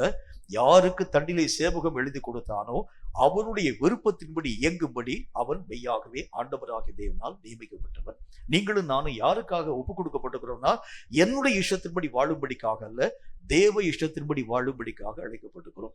தேவன் என்ன விருப்பப்படுகிறாரோ அந்த மாதிரி தான் என்னுடைய வாழ்க்கை இருக்க வேண்டும். எனக்கு சில விருப்பங்கள் இருக்கும், எனக்கு சில ஆசைகள் இருக்கும், இப்படிலாம் வாழணும்னு சொல்லி எனக்கு விருப்பம் இருக்கும். நிறைய அநேக விதமான துறைகளை நான் நல்ல ஒரு பாண்டித்தியமான காரியங்கள் யாவற்றையும் பெறணும், சில விஷயங்களில் நான் அநேக விதமான பணங்கள் யாவற்றையும் செலவு பண்ணி இந்த மாதிரியான நான் ஓடணும்னு சொல்லி எனக்கு சில விருப்பங்கள் இருக்கும். ஆனால் தண்டிலே நீங்க சேவகம் எழுதி கொள்கிறது உண்டானால் உங்கள் விருப்பம் முதல் காரியம் மறுக்கப்படும். எனக்குன்னு இருக்கக்கூடிய எல்லா விதமான காரியம், அப்போஸ்தலனாகிய பரிசுத்த பவுல் கமாலியனுடைய பாதத்துல உட்கார்ந்து படிக்கக்கூடிய இடத்துல என்ன விருப்பத்தோடு கூட படித்திருப்பார் என்று யோசித்து பாருங்க. பரிசேய சதுசேய மக்களுக்கு மேலாக எல்லா விதமான காரியங்களையும் நியாயம் விசாரிக்கக்கூடிய ஒரு மனுஷனை போல். ஏன்னா கமாலியனுடைய பாதத்தின் கீழாக உட்கார்ந்து படிக்கிறது அவ்வளவு சாதாரணமான ஒரு விஷயமாக காணப்படாத ஒன்று. அந்த காலத்துல அவ்வளவு தூரம் மேன்மையான ஒரு காரியங்கள் யாவற்றையும், கல்விகள் யாவற்றையும் கற்றுக்கொண்ட அந்த மனிதன், அதாவது கர்த்தருடைய ஆலயத்துல ஒரு பெரிய ஒரு பொறுப்பு வகிக்கலாம் என்று சொல்லி யோசனையோடு கூட இந்த ஒரு காரியத்தினூடாக போயிருப்பார். இந்த மாதிரி போயிருக்கக்கூடிய அந்த மனுஷனுடைய வாழ்க்கையிலே கர்த்தராகிய தேவன் தொட்டு அவரை பார்த்து ஆண்டவராகிய தேவன் சொல்கின்றார், புறஜாதிகளின் மத்தியிலே நீ எவ்வளவாய் பாடுபடும்படிக்காக அழைக்கப்பட்டவன் தெரியுமா என்பதை பற்றி பவுலை பார்த்து கர்த்தர் கேட்கின்றார். இந்த வார்த்தையை எப்பொழுது பவுலுடைய செவிகள் மெய்யாகவே அறிந்து கொள்ள ஆரம்பித்ததோ, தனக்குள் கொடுக்கப்பட்டிருக்கக்கூடிய மேன்மையான அந்தஸ்துகளை துறந்து போட ஆரம்பித்தார். தன்னுடைய விருப்பங்கள் எல்லாவற்றையும் சிலுவையிலே அறைய ஆரம்பித்தார். அதாவது அப்போஸ்தலன் எழுதுகின்றார், நான் சிலுவையிலே கர்த்தருடைய நாமத்தினாலே அறையப்பட்டேன். என்னுடைய விருப்பங்கள், என்னுடைய ஆசைகள், என்னுடைய எல்லா விதமான அபேட்சைகள் எல்லாம் கர்த்தருடைய நாமத்தினால் சிலுவையிலே அறையப்பட்டு போயிட்டு, இனி நான் அல்ல, கிறிஸ்துவே என்னிலே பிழைத்திருக்கிறார். இதுதான் ஒரு சேவகம் பண்ணக்கூடிய ஒரு மனுஷனுடைய வாழ்க்கையின் நிலை. ஆண்டவராகிய தேவனுக்குள் நீங்களும் நானும் சேவகம் பண்ணும்படிக்காக அழைக்கப்படுகிறோம். கர்த்தராகிய தேவனால் தேர்ந்தெடுக்கப்படுகிறோம். இன்னைக்கு நம்முடைய ஓட்டத்தை நம்ம எடுத்து பார்க்க ஆரம்பிக்கிறது உண்டானால், மிகுந்த நேரம் நான் எனக்காக செலவு பண்ணுகிறேன், கொஞ்ச நேரம் நான் கர்த்தராகிய தேவனுக்கு என்று செலவு பண்ணுகின்றேன். மிகுந்த நேரம் என்னுடைய விருப்பத்தின்படி நான் ஓடுகின்றேன். என்னுடைய ஆசைகளை, என்னுடைய எல்லா விதமான வாஞ்சைகளை நிறைவாக்கும் ஒரு மனிதனாக விளங்குகிறேனே தவிர, குறைவான நேரத்தை மட்டும் நான் கர்த்தராகிய தேவனுக்கு செலவு பண்ண ஆரம்பிக்கிறேன். இதிலும் கூட சில நேரங்கள்ல நீங்களும் நானும் பலவிதமான சாக்கு போக்குகளை சொல்லி விடுகின்றோம். இந்த வாரம் ஞாயிற்றுக்கிழமை என்னால கர்த்தருடைய சமூகத்தில் வர முடியாதுங்க, ஏன்னா எனக்கு அந்த மாதிரியான சில பிரச்சனை, இந்த மாதிரியான சில வியாதி, இந்த விதமான சில விதமான அதாவது என்னுடைய வீட்டுல சொந்த பந்தங்கள் வந்துட்டாங்க, ஆகவே இந்த மாதிரியான காரியங்களுக்கு முன்பதாக வர முடியல. தண்டிலே நீ சேவகமாக எழுதி கொள்ள ஆரம்பிக்கிறது உண்டானால், இனி நீ உனக்குரியவன் அல்ல, உன் எஜமான் உன்னை அடிமையாக வாங்கி வச்சுக்கான்னு அர்த்தம். நீங்க முதல் காரியம் நல்லா தெரிஞ்சுக்கங்க, அடிமையாய் வாழக்கூடிய எந்த விதமான மனிதனும் தன்னுடைய சுய விருப்பத்தின்படி வாழும்படி ஒப்புக் கொடுக்கப்படக்கூடியவன் அல்ல. என்னுடைய விருப்பம் முதல் காரியம் மறுக்கப்படும். என்னுடைய எல்லா விதமான ஆசைகளும் இச்சைகளும் சிலுவையில் அறையப்பட வேண்டும். அப்பதான் ஆண்டவராகிய தேவனால் எல்லா அங்கீகரிப்புக்கும் பாத்திரமுள்ள ஒரு மனிதராக நீங்களும் நானும் விளங்க முடியும். அந்த நாட்களிலே காணப்பட்டிருக்கக்கூடிய எல்லா மனுஷனுடைய வாழ்க்கையின் நிலைகளை பாருங்களேன். அவங்க அப்போஸ்தலர்களாக கர்த்தருடைய நாமத்தினாலே அழைக்கப்பட்ட பொழுது அவங்க யோசிச்சிருப்பாங்க, என்ன யோசிச்சிருப்பாங்க, ஒரு மேன்மையான ஒரு பொறுப்பை கர்த்தர் தந்திருக்கிறார், மகிமையான ஒரு ஊழியத்தை கர்த்தராகிய தேவன் தந்திருக்கிறார். ஆனால் அப்போஸ்தலர்கள் என்கின்ற நுகம் அவர்கள் மேல் பூட்டப்பட்ட பொழுது என்ன காரியம் நடந்தது? தங்களுக்கு உண்டான எல்லா காரியங்களையும் விட்டுவிட்டு கர்த்தராகிய தேவனை மெய்யாகவே ஒரு பரதேசிகளைப் போல பின்பற்ற வேண்டும் என்கிற ஒரு வார்த்தையை ஆண்டவராகிய தேவன் எழுதி கொடுக்க ஆரம்பித்தார். ஜனங்கள் எல்லாரும் கர்த்தராகிய தேவனை தங்களுடைய வாழ்க்கையிலே ஏற்றுக்கொண்ட அந்த காரியத்தின் நிமித்தமாக பரதேசிகளை போல கடந்து போக ஆரம்பிச்சாங்க. சில இடங்கள்ல கர்த்தருடைய நாமத்தினால் அவர்கள் கர்த்தருடைய வார்த்தைகளை பேசக்கூடிய நேரத்தில் ஜனங்களால் அவர்கள் வரவேற்கப்படக்கூடிய ஒரு மக்களாய் விளங்கினாங்க. பல இடங்களில் கல்லெறியக்கூடிய அந்த நிலைகளின் ஊடாக தள்ளுண்டு போக ஆரம்பிச்சாங்க. என்றாலும் கூட கர்த்தராகிய தேவனால் சேவகம் எழுதி கொடுக்கக்கூடிய ஒரு மனிதனாகிலும் தன்னுடைய சொந்த வாழ்க்கையை நோக்கி திரும்பி பார்த்தானா யோசிச்சு பாருங்களேன். தன்னுடைய வாழ்க்கையில ஆண்டவருடைய நாமத்தினால் இவ்வளவு பாடுகளின் ஊடாக கடந்து போகிற எனக்கு இந்த பாடுபடக்கூடிய வாழ்க்கை வேண்டாங்க, இனி என்னுடைய சொந்த வாழ்க்கையின் ஊடாக நான் போயின்னு சொல்லி எவனாகிலும் ஒருவன் பின்னிட்டு பார்த்தானான்னு பாருங்க. எல்லா ஆவிக்குரிய ஜனங்களும் கர்த்தராகிய தேவனுடைய நாமத்தினாலே சேவகம் எழுதி கொண்ட ஒவ்வொரு விதமான மனிதனும் கடைசி வரைக்கும் அந்த ஓட்டத்தை தன்னுடைய உயிர் இருக்கக்கூடிய வரைக்கும் ஓடி முடிக்க ஆரம்பிச்சான். இதுதான் ஆண்டவராகிய தேவனால் எதிர்பார்க்கப்படக்கூடிய உண்மையான கிறிஸ்தவ வாழ்க்கை. இப்படிப்பட்ட மனிதன் தான் கர்த்தருக்கு தேவை. ஆண்டவராகிய தேவனுடைய நாமத்தினால் பாதி நான் உலகத்துக்கு பாதி உங்களுக்கு பாதி ஆண்டவரே, அல்லது உலகத்துக்கு 3/4 பகுதி உங்களுக்கு கால்வாசி, அல்லது உலகத்திற்கு 95% உங்களுக்கு 5% இல்லை. இப்படிப்பட்ட மனிதனால் நம் கர்த்தராகிய தேவனுக்கு தேவையில்லை. அவருக்கு தேவைப்படக்கூடியவன் யார் என்றால், உண்மையாகவே கர்த்தரை சேவிக்கிறவன் எவன் உண்டு, உண்மையாகவே கர்த்தராகிய தேவனுடைய நுகத்தை சுமக்கிறவன் எவன் உண்டு. அவருடைய நுகம் ஒருவேளை பாரமான ஒரு நுகமாய் காணப்பட ஆரம்பித்தாலும் ஏற்றுக்கொள்ளும். ஒருவேளை அந்த சுமை என்னுடைய வாழ்க்கையிலே பலவிதமான நஷ்டங்களை தரக்கூடியதாக விளங்க ஆரம்பித்தாலும் ஏற்றுக்கொள்ள வேண்டும். பலவிதமான நேரங்களில் பசியும், அந்த அப்போஸ்தலனாகிய பரிசுத்த பவுல் எழுதுகின்றார், அவர் சொல்லுகின்றார், பசியும் பஞ்சமும் அநேக விதமான பட்டயங்களும் நிர்வாணங்களும் நாசமோசங்களும் எத்தனை விதமான காரியத்தின் ஊடாக கடந்து போக ஆரம்பித்தாலும் தண்டிலே சேவகம் எழுதி கொண்ட தன்னுடைய எஜமானுக்கு துரோகமா ஏதாச்சும் ஒரு காரியத்தை யோசிச்சாங்க பாருங்க. அந்த காரியத்தை கடைசி வரைக்கும் உறுதியாய் பின்பற்றி வெற்றி நிறைந்த ஒரு வாழ்க்கை வாழக்கூடியவர்களாய் விளங்க ஆரம்பிச்சார். ஆகவேதான் கர்த்தர் சொல்லுகின்றார், கலப்பையில கை வைக்கிறது பெருசு இல்ல, கை வைத்து விட்டு பின்னிட்டு பாராமல் வாழக்கூடிய வாழ்க்கை தான் மேன்மை. என்ன காரியத்துக்காக நீ பிடிக்கப்பட்டாயோ அவைகளை நீ இழக்கிறது பெரிய ஒரு விஷயம் இல்ல, அவைகளுக்காக கடைசி பரியந்தம் நீ வாழ்க்கையின் ஊடாக கடந்து போகிறதுதான் மேன்மையான ஒரு அனுபவம். இதுதான் சேவகம் பண்ணக்கூடிய ஒரு மனுஷனுடைய வாழ்க்கை. இன்றைக்கு நீங்களும் நானும் ஆடம்பரமான ஒரு வாழ்க்கை வாழும்படிக்காக அழைக்கப்பட்டவர்களாம் கிடையாது. ஒரு மேன்மையான ஒரு வாழ்க்கை வாழும்படிக்காக இன்னைக்கு நிறைய கிறிஸ்தவர்களுடைய வாழ்க்கையை நம்ம எடுத்து பார்க்க ஆரம்பிக்கிறது உண்டானால் மேன்மையான ஒரு வாழ்க்கை வாழ்றாங்க, வெல் செட்டில்டான ஒரு வாழ்க்கை வாழ ஆரம்பிக்கிறாங்க. எல்லா விதமான காரியத்திலும் அதாவது ஒரு லக்ஸூரியஸான ஒரு நிலைமையின் ஊடாக அநேக விதமான பணம் சம்பாதிக்கக்கூடிய ஒரு மக்களாக விளங்க ஆரம்பிக்கிறது பார்க்கணும். ஆனால் இவைகள் எல்லாம் ஆண்டவராகிய தேவனால் ஏற்றுக்கொள்ளப்படக்கூடியவர்களான இல்லை. இவைகளெல்லாம் கர்த்தர் அங்கீகரிக்க மாட்டார். அவருடைய சித்தத்தின்படி உருவாக்கப்படக்கூடிய வாழ்க்கை என்பது தன்னைத்தான் வெறுத்து தன்னுடைய சிலுவை எடுத்துக்கொண்டு இயேசுவை நாள்தோறும் பின்பற்ற வேண்டியது அவசியம். சிலுவை மரணம் எப்படிப்பட்ட மரணம்? ஆண்டவராகிய இயேசு கிறிஸ்துவுக்கே எத்தனை பாடுகளின் ஊடாக நடத்தி கொண்டு போகக்கூடிய மரணமாய் விளங்கிட்டு என்று பாருங்கள்.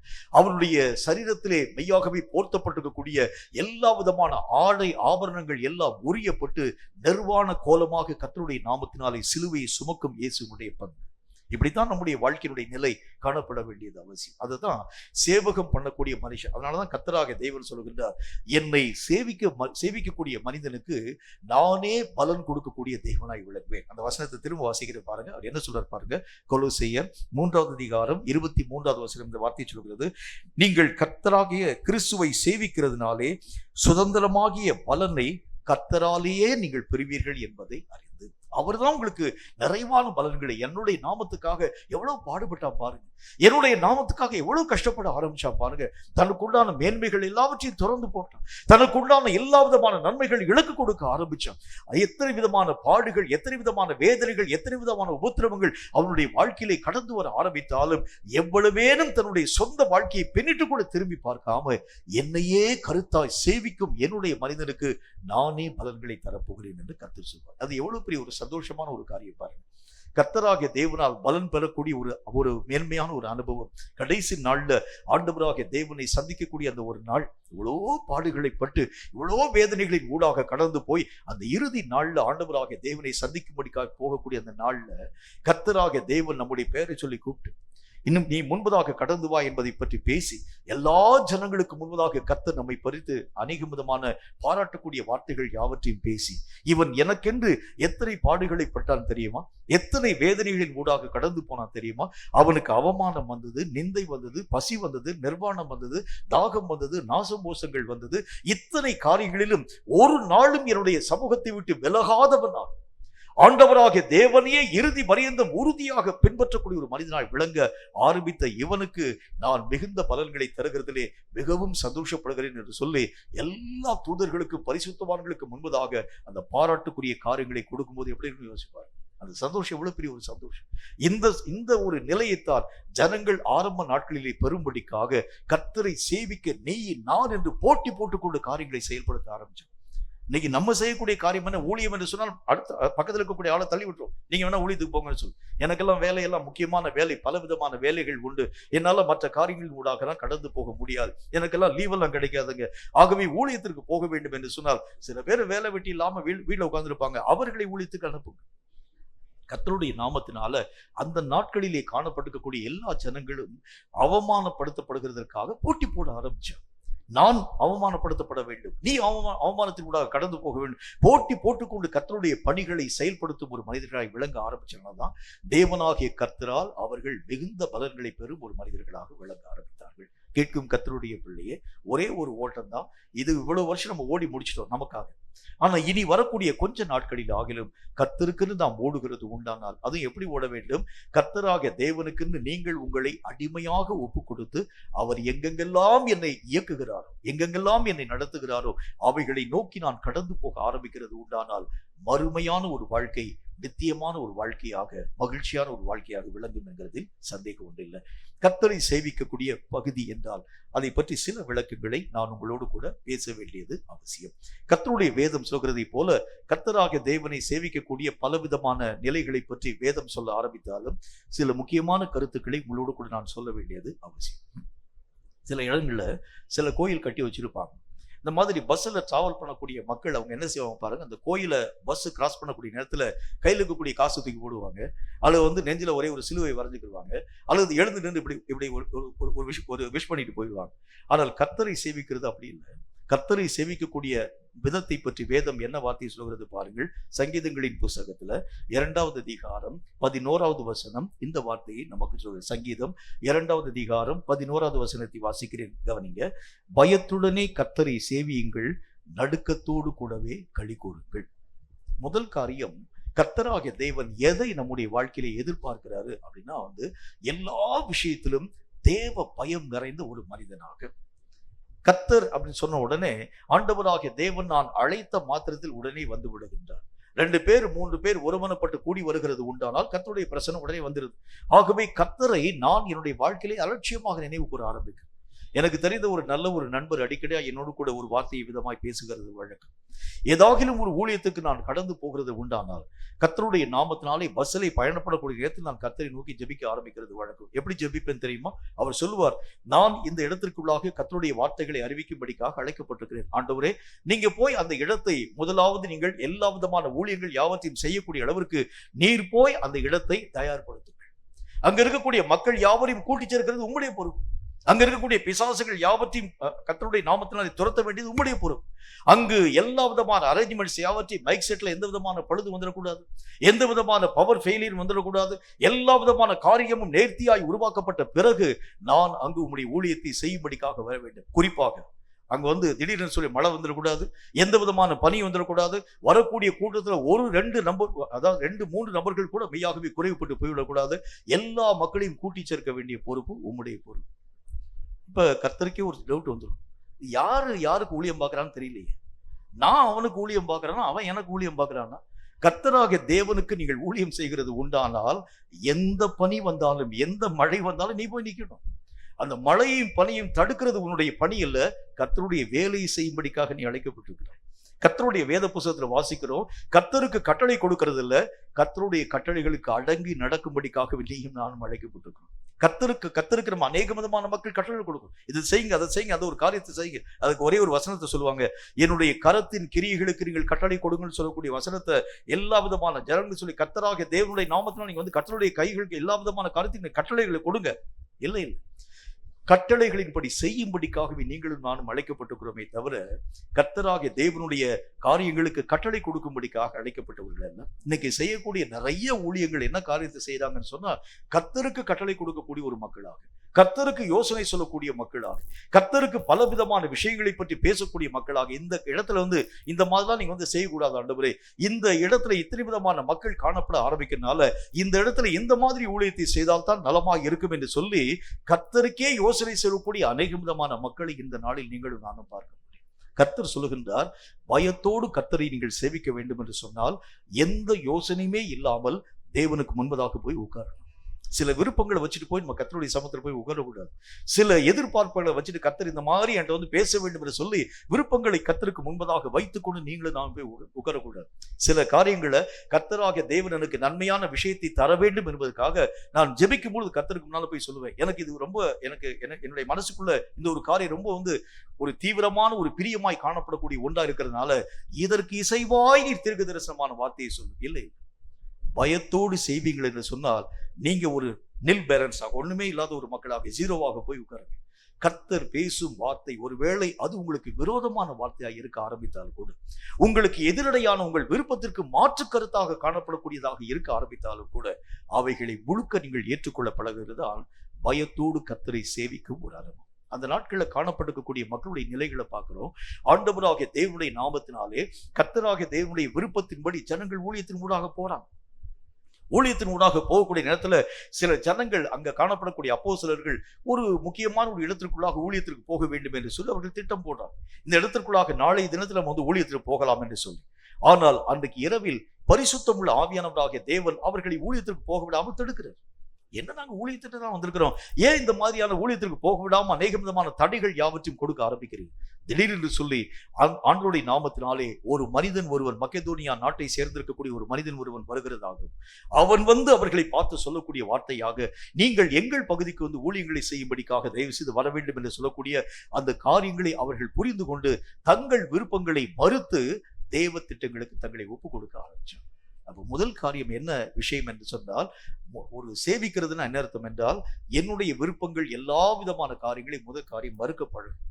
கர்த்தராகிய தேவன் எதை என்னுடைய வாழ்க்கையில எதிர்பார்க்கிறார் அப்படின்னா, என் விருப்பத்தை வைத்துக்கொண்டு இந்த மாதிரி நீங்க செஞ்சா நல்லா இருக்குன்னு சொல்லலாம் நம்ம போகக்கூடாது. எனக்கு ஒரு காரியமே இல்லை ஆண்டவரே, நீங்க என்ன சொல்றீங்க அதை நான் அப்படி நான் கேட்கிறேன்.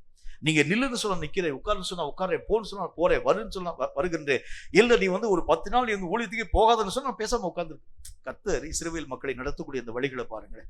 கொஞ்ச நாள் ஆண்டவராகிய தேவனுடைய நாமத்தினாலே அந்த இஸ்ரவேல் மக்களுக்கு முன்பதாக மேகஸ்தம்பம் கடந்து போயிற்று.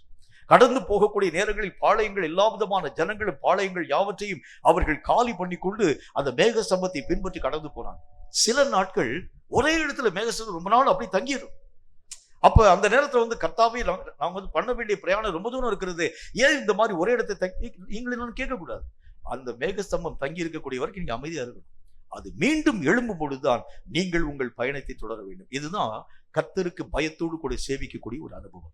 அவருக்கு நீங்க புத்திமதியை சொல்றதில்ல, அவர் புத்தியின்படி நடக்கிறது தான் கர்த்தருக்கு பயப்படக்கூடிய பயம்.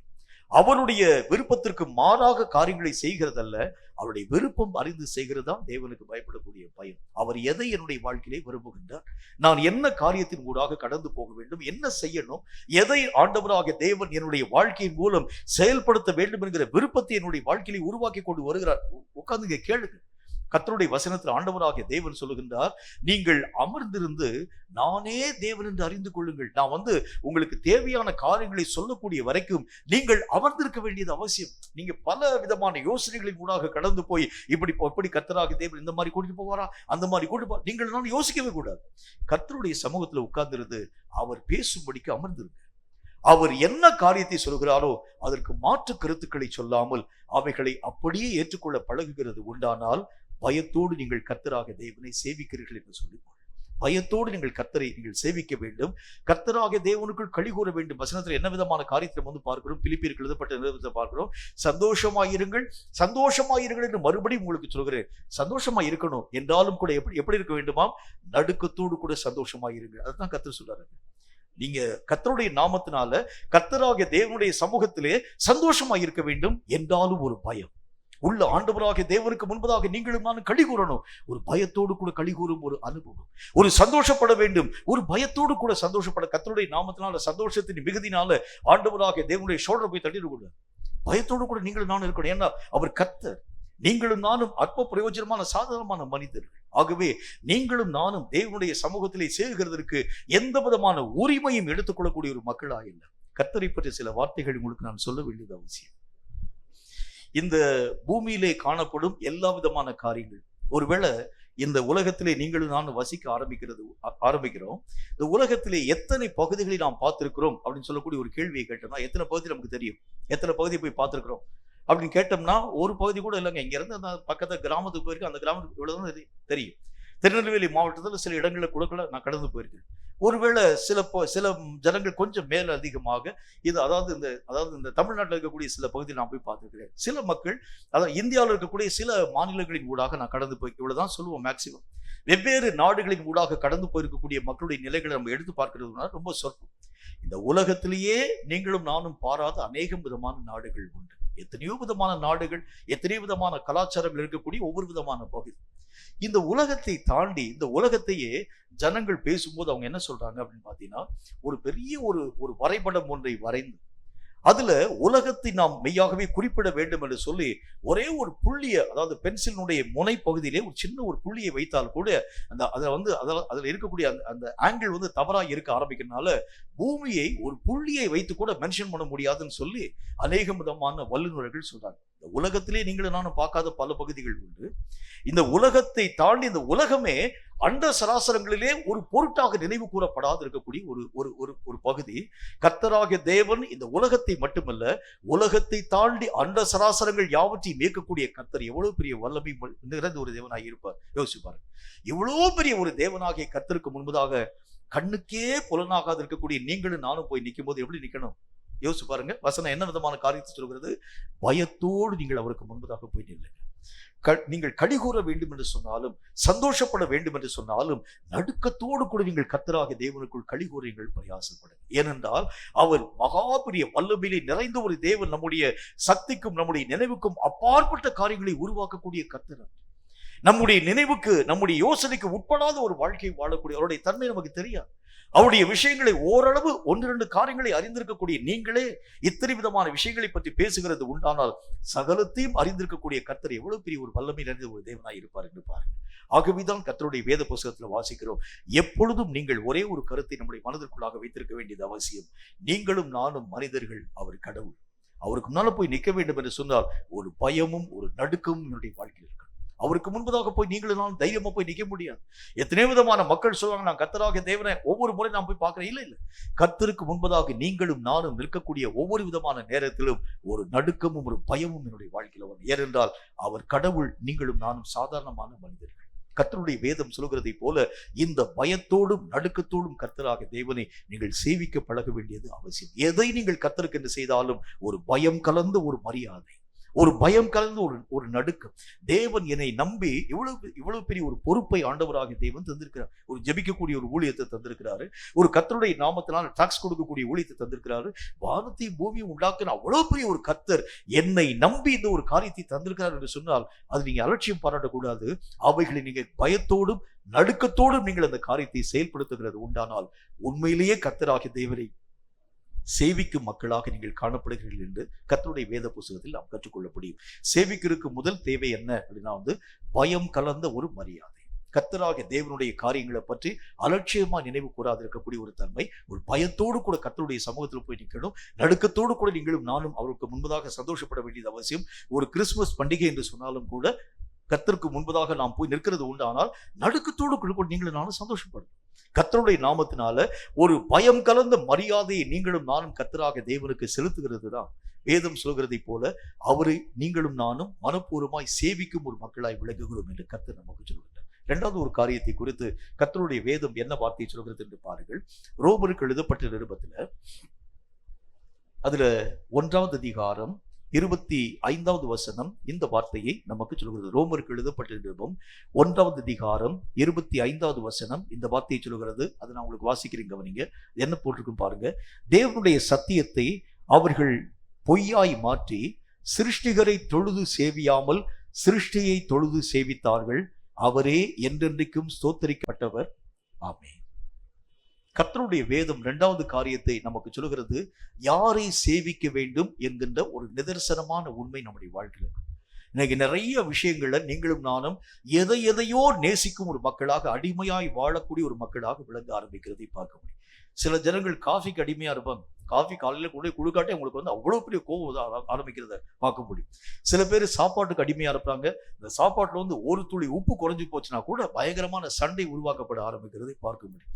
இப்படி பலவிதமான மக்கள் பலவிதமான உலக பிரகாரமான பொருளை நீங்களும் நானும் சேவிக்கும் மக்களாய் விளங்க ஆரம்பிக்கிறதை பார்க்க முடியும். ஆடி மாசம் வருகிறது உண்டான நம்முடைய சேவகம் எங்கே போயிடும், ஏதோ ஒரு காரியத்தை நோக்கி கடந்து போக ஆரம்பிக்கிறதை பார்க்க முடியும். இன்னும் பலவிதமான நன்மைகள் ஒருவேளை நம்முடைய நம்முடைய நம்முடைய நம்முடைய அதாவது இந்த சொந்த பந்தத்தில் இருக்கக்கூடிய ஜனங்கள் நம்மளை பார்த்து திடீர்னு சொல்றாங்க, இந்த ஞாயிற்றுக்கிழமை நீங்க சபைக்கு போகாதீங்க. நம்முடைய வீட்டில் அநேக விதமான அதாவது நம்முடைய தகப்பன் நம்முடைய மூதாதையர்கள் சேர்த்து வைத்திருக்கக்கூடிய சொத்துக்கள் யாவற்றையும் பிரிக்க வேண்டிய நாள் இந்த ஞாயிற்றுக்கிழமை நான் முன்குறிச்சு வச்சிருக்கிறேங்க. ஞாயிற்றுக்கிழமை நீங்கள் தவறாமல் வருகிறது உண்டாலும் உங்களுக்குரிய பங்கை எல்லா விதமான மக்கள் நம்ம சரிசமமாக நம்ம பிரித்துக் கொள்ளலாம். ஒருவேளை யாராகிலும் தவறுகிறது உண்டானால் அவர்களுக்குரிய பங்கை நாங்கள் மற்றவர்கள் எடுத்துக்கொள்ள ஆரம்பிக்கும். எத்தனை பேர் சபைக்கு வரும்னு யோசிச்சு பாருங்க. நம்முடைய பங்கு நம்ம இழக்கிறதுக்கு நம்ம சம்மதிப்போமா? உடனே அந்த ஞாயிற்றுக்கிழமை என்கிறது சொன்னால் வேதம் சொல்கிறதை போல ஆண்டவராகிய தேவன் சொல்கிறார், சிருஷ்டிகரை தொழுது சேவியாமல் சாதாரணமான அற்பமான ஒரு காரியத்தை சேவிக்கும் ஒரு மக்களாக விளங்கி விடுகின்றோம். எது நம்முடைய வாழ்க்கையிலே முக்கியத்துவம் வாய்ந்தது நிறைய பேருக்கு தெரியல. இந்த உலகத்திலே வாழக்கூடிய வாழ்க்கையா நமக்கு முக்கியம், உலகத்திலே இருக்கக்கூடிய மேன்மையா நமக்கு முக்கியம், உலகத்திலே காணப்படக்கூடிய சம்பாத்தியமா நமக்கு முக்கியம், உலகத்திலே வாழக்கூடிய அனித்தியமான காரியமா நமக்கு முக்கியம் என்றாலும் கூட வேதம் சொல்லக்கூடிய வார்த்தையின் அடிப்படையில் இன்றைக்கு அநேக விதமான மக்கள் ஊழியங்களை வியாபாரமாக மாற்றுவதற்கு என்ன காரணம் என்றால், கர்த்தரை பயன்படுத்தி அவங்க சம்பாதிக்கிறாங்க, கர்த்தரை பயன்படுத்தி புகழை தேடுறாங்க, கர்த்தரை பயன்படுத்தி ஆசீர்வாதங்களை தேட ஆரம்பிக்கிறாங்களே தவிர, ஆண்டவராகிய தேவனுடைய வேதம் சொல்கிறதை போல சிருஷ்டிகரை சேவியாமல் அவரால் வரக்கூடிய நன்மைகளை சேவிக்கும் மக்களாய் விளங்க ஆரம்பிக்கிறதை பார்க்கிறோம். எது என்னுடைய வாழ்க்கையிலே முக்கியமான ஒரு தன்மையை கொண்டு வரக்கூடியது? எது என்னுடைய வாழ்க்கையில மேன்மை? சிருஷ்டிகரை ஆண்டவராகிய தேவன் சொல்லக்கூடிய காரியங்களுக்கு கீழ்ப்படுகிறது மேன்மையா, அல்லது தேவனால் உருவாக்கப்பட்டிருக்கக்கூடிய மனுஷியத்துக்கும் உலகத்திற்கும் நீங்களும் நானும் கீழ்ப்படுகிறது மேன்மையா? எது முக்கியம்? இன்றைக்கு அநேக விதமான மக்கள் கர்த்தரையே விட்டுட்டு போயிடறாங்க. உலகத்திலே காணப்படக்கூடிய பலவிதமான தன்மைகளுக்காக, உலகத்திலே காணப்படக்கூடிய பலவிதமான மேன்மைகளுக்காக கர்த்தரை விட்டு விட்டு விலகி போன மக்கள் எத்தனை பேர் உண்டு? அப்படின்னா அவங்களுடைய வேதத்துல நம்ம என்ன விதமான காரியத்தை பார்க்க முடியும்? அவர்கள் சிருஷ்டிகரை சேவியாமல் சிருஷ்டியை தொழுது சேவிக்க ஆரம்பிக்கிறார். எவ்வளவு பெரிய ஒரு பயங்கரமான ஒரு காரியம் பாருங்க. எது உண்மை என்பதை முதல் காரியம் நீங்களும் நானும் புரிந்து கொள்ள வேண்டியது அவசியம். எது நம்முடைய வாழ்க்கையில மேன்மை? சிருஷ்டிகரை நீங்களும் நானும் சேவிக்கிறோமா என்று சொல்லி ஒவ்வொரு நாளும் ஆராய்ச்சி பாருங்க. எதற்கு நான் என்னுடைய வாழ்க்கையை அடிமையாக ஒப்புக் கொடுத்திருக்கிறேன்? எது என்னுடைய வாழ்க்கையை ஆளுகை செய்யக்கூடியதாக விளங்க ஆரம்பிக்கிறது? எதை நான் மேன்மைப்படுத்தக்கூடியவனாக விளங்குகிறேன்? இப்படி யோசிச்சு பாருங்க. நான் சம்பாதிக்கக்கூடிய சம்பாத்தியம் எனக்கு முக்கியமா? என்னுடைய குடும்பத்திலே காணப்பட்டிருக்கக்கூடிய பிரச்சனைகளை தீர்க்கிறது எனக்கு முக்கியமா? எனக்கு வரக்கூடிய எதிர்கால வாழ்க்கையை நான் அமைத்துக் கொள்கிறது எனக்கு முக்கியமா? என்னுடைய எல்லா விதமான தேவைகளை நான் என்னுடைய வாழ்க்கையிலே எந்த விதமான பிரச்சனையும் இல்லாமல் நான் என்னுடைய வாழ்க்கையை பெற்றுக் கொள்கிறது முக்கியமா? அல்லது கர்த்தராகிய தேவன் தரக்கூடிய நித்தியமான வாழ்க்கை முக்கியமா? எது முக்கியம் என்று யோசிப்பார். எதற்கு நான் என்னுடைய வாழ்க்கையில முக்கியத்துவம் கொடுக்கிறேன்? அப்ப வேதம் சொல்லக்கூடிய நல்ல ஒரு வார்த்தையின் அடிப்படையிலே சேவிக்கிறதுல ரொம்ப ஜாக்கிரதையா நீங்க சேவிக்கணும். எதை நான் என்னுடைய வாழ்க்கையிலே முதன்மைப்படுத்துகிறேன்? சேவகம்னா உங்களுக்கு நல்லாவே தெரியும். அதற்கு நான் அடிமையாக இருக்கிறேன் என்று சொல்ல அதை விட என்னால முடியாது, அதை மேற்கொள்ள என்னால முடியாது, அது இல்லாம வாழ்க்கை வாழ என்னால முடியாது. அநேக விதமான மக்கள் குடிப்பழக்கத்தில் இருக்கக்கூடிய மக்கள்கிட்ட போய் சொல்லி பாருங்க, இது இல்லாம என்னால வாழவே முடியாது, இதுதான் என்னுடைய வாழ்க்கையினுடைய உலகம். இப்படி பலவிதமான மக்கள் பலவிதமான விஷயங்களிலே தங்களை அடிமைகளாக விற்று போட ஆரம்பிக்கிறத பார்க்க. அப்ப வேதம் சொல்கிறதை போல எதை நான் சேவிக்க வேண்டும் என்றால், சிருஷ்டித்திருக்கக்கூடிய கர்த்தராகிய தேவனை விட்டுவிட்டு சிருஷ்டிக்கப்பட்டிருக்கக்கூடிய உலகத்தையோ, உலகத்திலே காணப்படக்கூடிய மேன்மையோ, ஐஸ்வர்யத்தையோ, பணத்தையோ, புகழையோ நான் சேவிக்கிறது உண்டானால், அதுக்காக நான் அழுகிறது உண்டானால், என் தேவனாகிய கர்த்தரை நான் மறுதலித்து சிருஷ்டியை சேவிக்கக்கூடிய ஒரு மனிதனாய் விளங்க ஆரம்பிக்கிறதை பார்க்கும். உங்களுக்கும் தேவனை அறியாது இருக்கக்கூடிய மனுஷனுக்கு வித்தியாசமே இல்லை. நீங்க கர்த்தருடைய நாமத்தை ஏற்றுக்கொண்டு நீங்கள் சிருஷ்டியை நீங்கள் மெய்யாகவே சேவிக்கிறீங்க. அவர்கள் கர்த்தருடைய நாமத்தை ஏற்றுக்கொள்ளாமல் சிருஷ்டியை சேவிக்கிறாங்க. ரெண்டு பேருக்கும் எந்த விதமான வித்தியாசம் இல்லை. நீங்கள் ஏற்றுக்கொண்டு அந்த ஒரு காரியத்திற்கு அடிமையா இருக்கிறீங்க, அவர்கள் ஏற்றுக்கொள்ளாமல் அடிமையாக காணப்பட ஆரம்பிக்கிறார்கள். நல்ல ஒரு முக்கியமான ஒரு உண்மையை தெரிந்து கொள்ள வேண்டியது அவசியம். வேதம் சொல்லக்கூடிய நல்ல ஒரு வார்த்தையின் அடிப்படையில் எது என்னுடைய வாழ்க்கையிலே பிரதானமாய் காணப்பட வேண்டும், எதுக்கு நான் முக்கியத்துவம் கொடுக்க வேண்டியது அவசியம்? சிருஷ்டிகராகிய கடவுள் எனக்கு முக்கியமா, அல்லது அவரால் உருவாக்கப்பட்டிருக்கக்கூடிய பொருள் எனக்கு முக்கியமா? சிருஷ்டிகராகிய தேவன் எனக்கு முக்கியமா, அல்லது அவரால் உருவாக்கப்பட்டிருக்கக்கூடிய மனுஷன் எனக்கு முக்கியமா? சிருஷ்டிகராகிய கடவுள் எனக்கு முக்கியமா, அல்லது அவரால் உருவாக்கப்பட்டிருக்கக்கூடிய இந்த உலகத்திலே காணப்படக்கூடிய மேன்மை எனக்கு முக்கியமா? எது முக்கியம் என்கிறதை நீங்களும் நானும் யோசித்து பார்த்து சிருஷ்டிகரை சேவித்து சிருஷ்டியை நீங்களும் நானும் சேவியாதிருக்க பழக வேண்டியது ஆகும். இதுதான் உண்மையாய் கர்த்தராகிய தேவனை சேவிக்கக்கூடிய இரண்டாவது வழிமுறை என்று கர்த்தர் நமக்கு சொல்லுகின்றார். இன்னைக்கு நிறைய ஜனங்களுடைய வாழ்க்கையுடைய நிலைகள் தாறுமாறாய் தரிகட்டு போனதற்கு என்ன காரணம் என்றால், அவர்கள் கர்த்தராகிய தேவனை அல்ல, கர்த்தரையே அவர்கள் வியாபார பொருளாய் கொள்ள ஆரம்பிச்சார். கர்த்தர் ஒரு முறை ஆலயத்திற்குள்ளாக கடந்து போகிறார். எருசலேம் ஆலயத்திற்குள்ளாக போகக்கூடிய நேரத்துல அங்க இருக்கக்கூடிய மக்கள், உங்களுக்கே நல்லா தெரியும், ஆலயம் என்று சொன்னால் எப்படி இருக்க வேண்டும்? ஆலயம் முழுவதும் ஜெப ஆலயமாக, முழுவதும் ஜெபத்தினுடைய சத்தம் தான் கேட்கணும். அந்த ஆலயத்துக்குள் கர்த்தராகிய தேவனை தொழக்கூடிய சத்தம் தான் அந்த ஆலயத்திற்குள்ளாக காணப்பட வேண்டும்.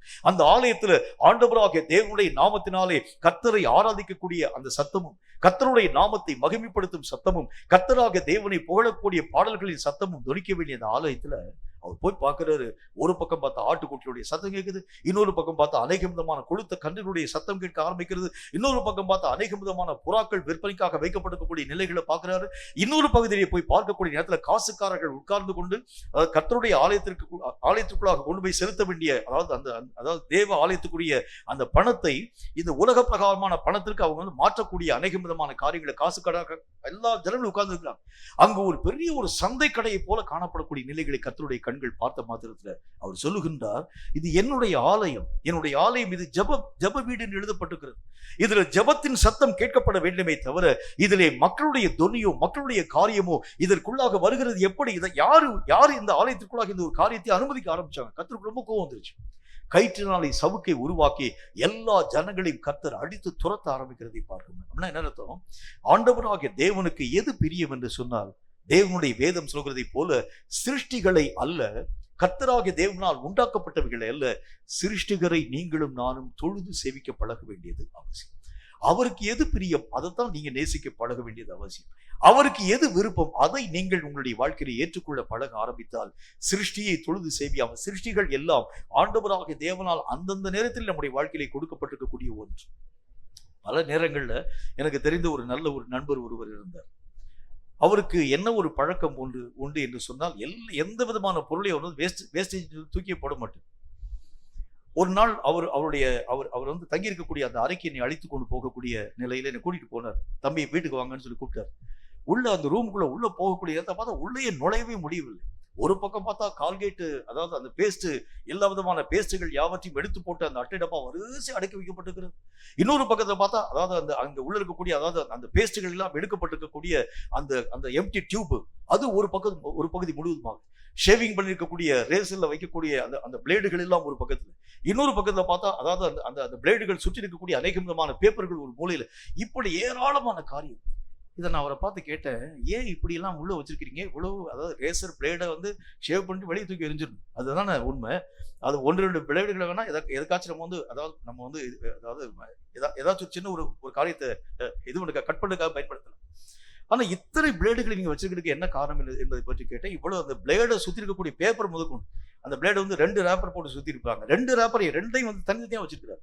வெளியே அதாவது அந்த சீல் போட்டுக்கக்கூடிய அந்த ரேப்பர், உள்ள இருக்கக்கூடிய அதாவது அந்த ஒயிட் கவர், எல்லாத்தையும் தனித்தனியாக வைத்திருக்கக்கூடிய நிலைகளை நான் பார்த்தேன். ஒரு பக்கம் பார்த்தா ரப்பர் பேண்டா அடுக்கி வச்சிருந்துச்சு, இன்னொரு பக்கம் பார்த்தா எல்லா விதமான எம்டி பாக்ஸாஸா அடுக்கி வைக்கக்கூடிய அந்த நிலைகளை பார்த்தேன். இதெல்லாம் எதுக்கு சேர்த்து வைக்கிறீங்க அப்படிங்கிறத பத்தி நான் கேட்க ஆரம்பிச்சேன். அவர் எனக்கு ஒரே ஒரு பதிலை சொல்ல ஆரம்பித்தார். சிறு துரும்பும் பல்குத்த உதவும்னு ஒரு பழமொழி இருக்கு தம்பி. அதனால என்னைக்காச்சும் இந்த ஒரு காரியம் பயன்படுத்தப்படும். இது வரைக்கும் நீங்க சேர்த்து வச்சீங்களா? என்னைக்காச்சும் இது பயன்படுத்தினா? இது வரைக்கும் நான் பயன்படுத்தவே இல்லை. ஆனால் என்றைக்காகிலும் ஒரு நாள் வரும் பொழுது இதனுடைய தேவை வரும், அது வரைக்கும் நான் பயன்படுத்துவேன் என்று சொல்லி எல்லா காரியங்களையும் அவர் சேர்க்க ஆரம்பித்தார். கர்த்தருடைய வேதத்தில் ஆண்டவராகிய தேவன் சொல்லுகின்றார், தேவையானது ஒண்ணுதாங்க, நல்ல பங்கு எதுவோ அதை நீங்கள் சேகரிக்க பழகுங்க. எது முக்கியம்? இந்த உலகத்திலே காணப்படும் குப்பைகளை நான் என்னுடைய வாழ்க்கையிலே சேர்த்துக் கொள்கிறது உண்டானால் உங்களுக்கு வேற பேர் வச்சிருவாங்க. குப்பைகளாக நான் வந்து மேலெல்லாம் அப்படி சுத்தி கட்டியிருக்கிறேன் சொல்லி வைத்துக் கொள்ளுங்க. மேலெல்லாம் வந்து அழுக்கு ட்ரெஸ்ஸாக நிறைய ட்ரெஸ்ஸா, ஆரம்ப நாட்கள் நான் வந்து சின்ன வயசுல, அதாவது இந்த பூமியிலே தோன்றின அந்த நாள்ல எனக்காக வாங்கி வைக்கக்கூடிய அந்த ட்ரெஸ்ல இருந்து இன்னைக்கு வரைக்கும் இருக்கக்கூடிய ட்ரெஸ்ஸுகளை நான் பத்திரப்படுத்தி வைத்திருக்கிறது உண்டானால், அதுல தான் வந்து எல்லா விதமான காரியத்தை நான் செய்வேன் சொல்கிறது உண்டானால் எனக்கு வேற ஒரு பேர் வச்சிருவாங்க. இவனுக்கு நல்ல ஒரு மனுஷனா தான் இருந்தா, திடீர்னு சொல்லி புத்தி சுவாதீனம் இல்லாம போயிடுச்சுன்னு சொல்லுவாங்க. வேதம் சொல்லுகிறதை போல சிருஷ்டிகளை நீங்களும் நானும் தொழுது சேவிக்கும் மக்களாய் அல்ல, சிருஷ்டிகரை நாம் தொழுது சேவிக்கும் மக்களாகவே உண்டாக்கப்பட்டோம். எது நம்முடைய வாழ்க்கையிலே பிரதானம் என்று சொன்னால், உலகத்திலே உண்டாக்கப்பட்டிருக்கக்கூடிய பொருட்கள் அல்ல, உண்டாக்கினவர் தான் நமக்கு முக்கியம். உண்டாக்கப்பட்டிருக்கக்கூடிய தன்மைகள் நமக்கு மேன்மை இல்லை, உண்டாக்கின கடவுள் தான் உங்களுக்கு எனக்கு மேன்மை. இப்படி நாம் ஆண்டவராகிய தேவனை முழு மனதாக சேவிக்கும் மக்களாக விளங்குகிறது உண்டானால் நிறைவான பலன்களை தேவனுடைய ஆதீனத்திலிருந்து தடை இல்லாமல் பெற்றுக்கொள்ள முடியும். மூன்றாவது ஒரு காரியத்தை பாருங்க. வேதம் சொல்லக்கூடிய மற்றும் ஒரு வார்த்தையாக வெளிப்படுத்துற விசேஷத்துல 22வது அதிகாரம் அதுல 4வது வசனம் இந்த வார்த்தையை நமக்கு சொல்கிறது. வெளிப்படுத்துற விசேஷம் 22வது அதிகாரம் 4வது வசனத்தை வாசிக்கிறீங்க வரீங்க. அது என்ன சொல்லிட்டு பாருங்க. அவருடைய ஊழியக்காரர் அவரை சேவித்து அவருடைய சமூகத்தை தரிசிப்பார்கள், அவருடைய நாமம் அவர்களுடைய நெற்றிகளில் இருக்கும். மூன்றாவது காரியம், ஊழியக்காரர்கள் கர்த்தராகிய தேவனை சேவிக்க வேண்டும் என்ற கர்த்தராகிய தேவன் நமக்கு சொல்லுகின்றார். ஏன்னா அந்த கடைசி நாட்கள்ல நடைபெறக்கூடிய பல விதமான விஷயங்களை கர்த்தர் முன்பதாகவே அறிய ஆரம்பிச்சதுனால அவருடைய ஊழியக்காரர்கள் எல்லாரும் யாருக்கு ஊழியக்காரர்கள் என்பதை முதல் காரியம் நினைவில் கொள்ளணும். அவர்கள் யாருக்கு ஊழியம் பார்க்கறாங்க அப்படின்னா வந்து பல விதமான மக்களுக்கு ஊழியம் பார்க்க ஆரம்பிக்கிறாங்க. சபைக்காக ஊழியம் பார்ப்பாங்க. சபையில ஆட்கள் வர வேண்டும் என்பதற்காக நீங்களும் நானும் ஆட்களை ரொம்ப அநேக விதமான மக்களை வரவழைக்கக்கூடிய அளவிற்காக நிறைய விதமான காரியங்களை செய்யக்கூடிய ஊழியர்களை பார்க்க முடியும். சபைகள் கட்டுகிறதுக்காக நிறைய ஜனங்கள் ஊழியங்களை செய்யக்கூடிய மக்களை பார்க்க முடியும். தங்களுடைய சொந்த வாழ்க்கையை நல்ல ஒரு செட்டில்மெண்ட் போடும்படிக்கான காரியங்களை செய்யக்கூடிய ஊழியக்காரர்களை பார்க்க முடியும். முதல் காரியம் கர்த்தர் சொல்கின்றார், நீங்கள் முதல் காரியம் கர்த்தருக்கு ஊழியம் செய்யும் சேவகராக விளங்கணும்.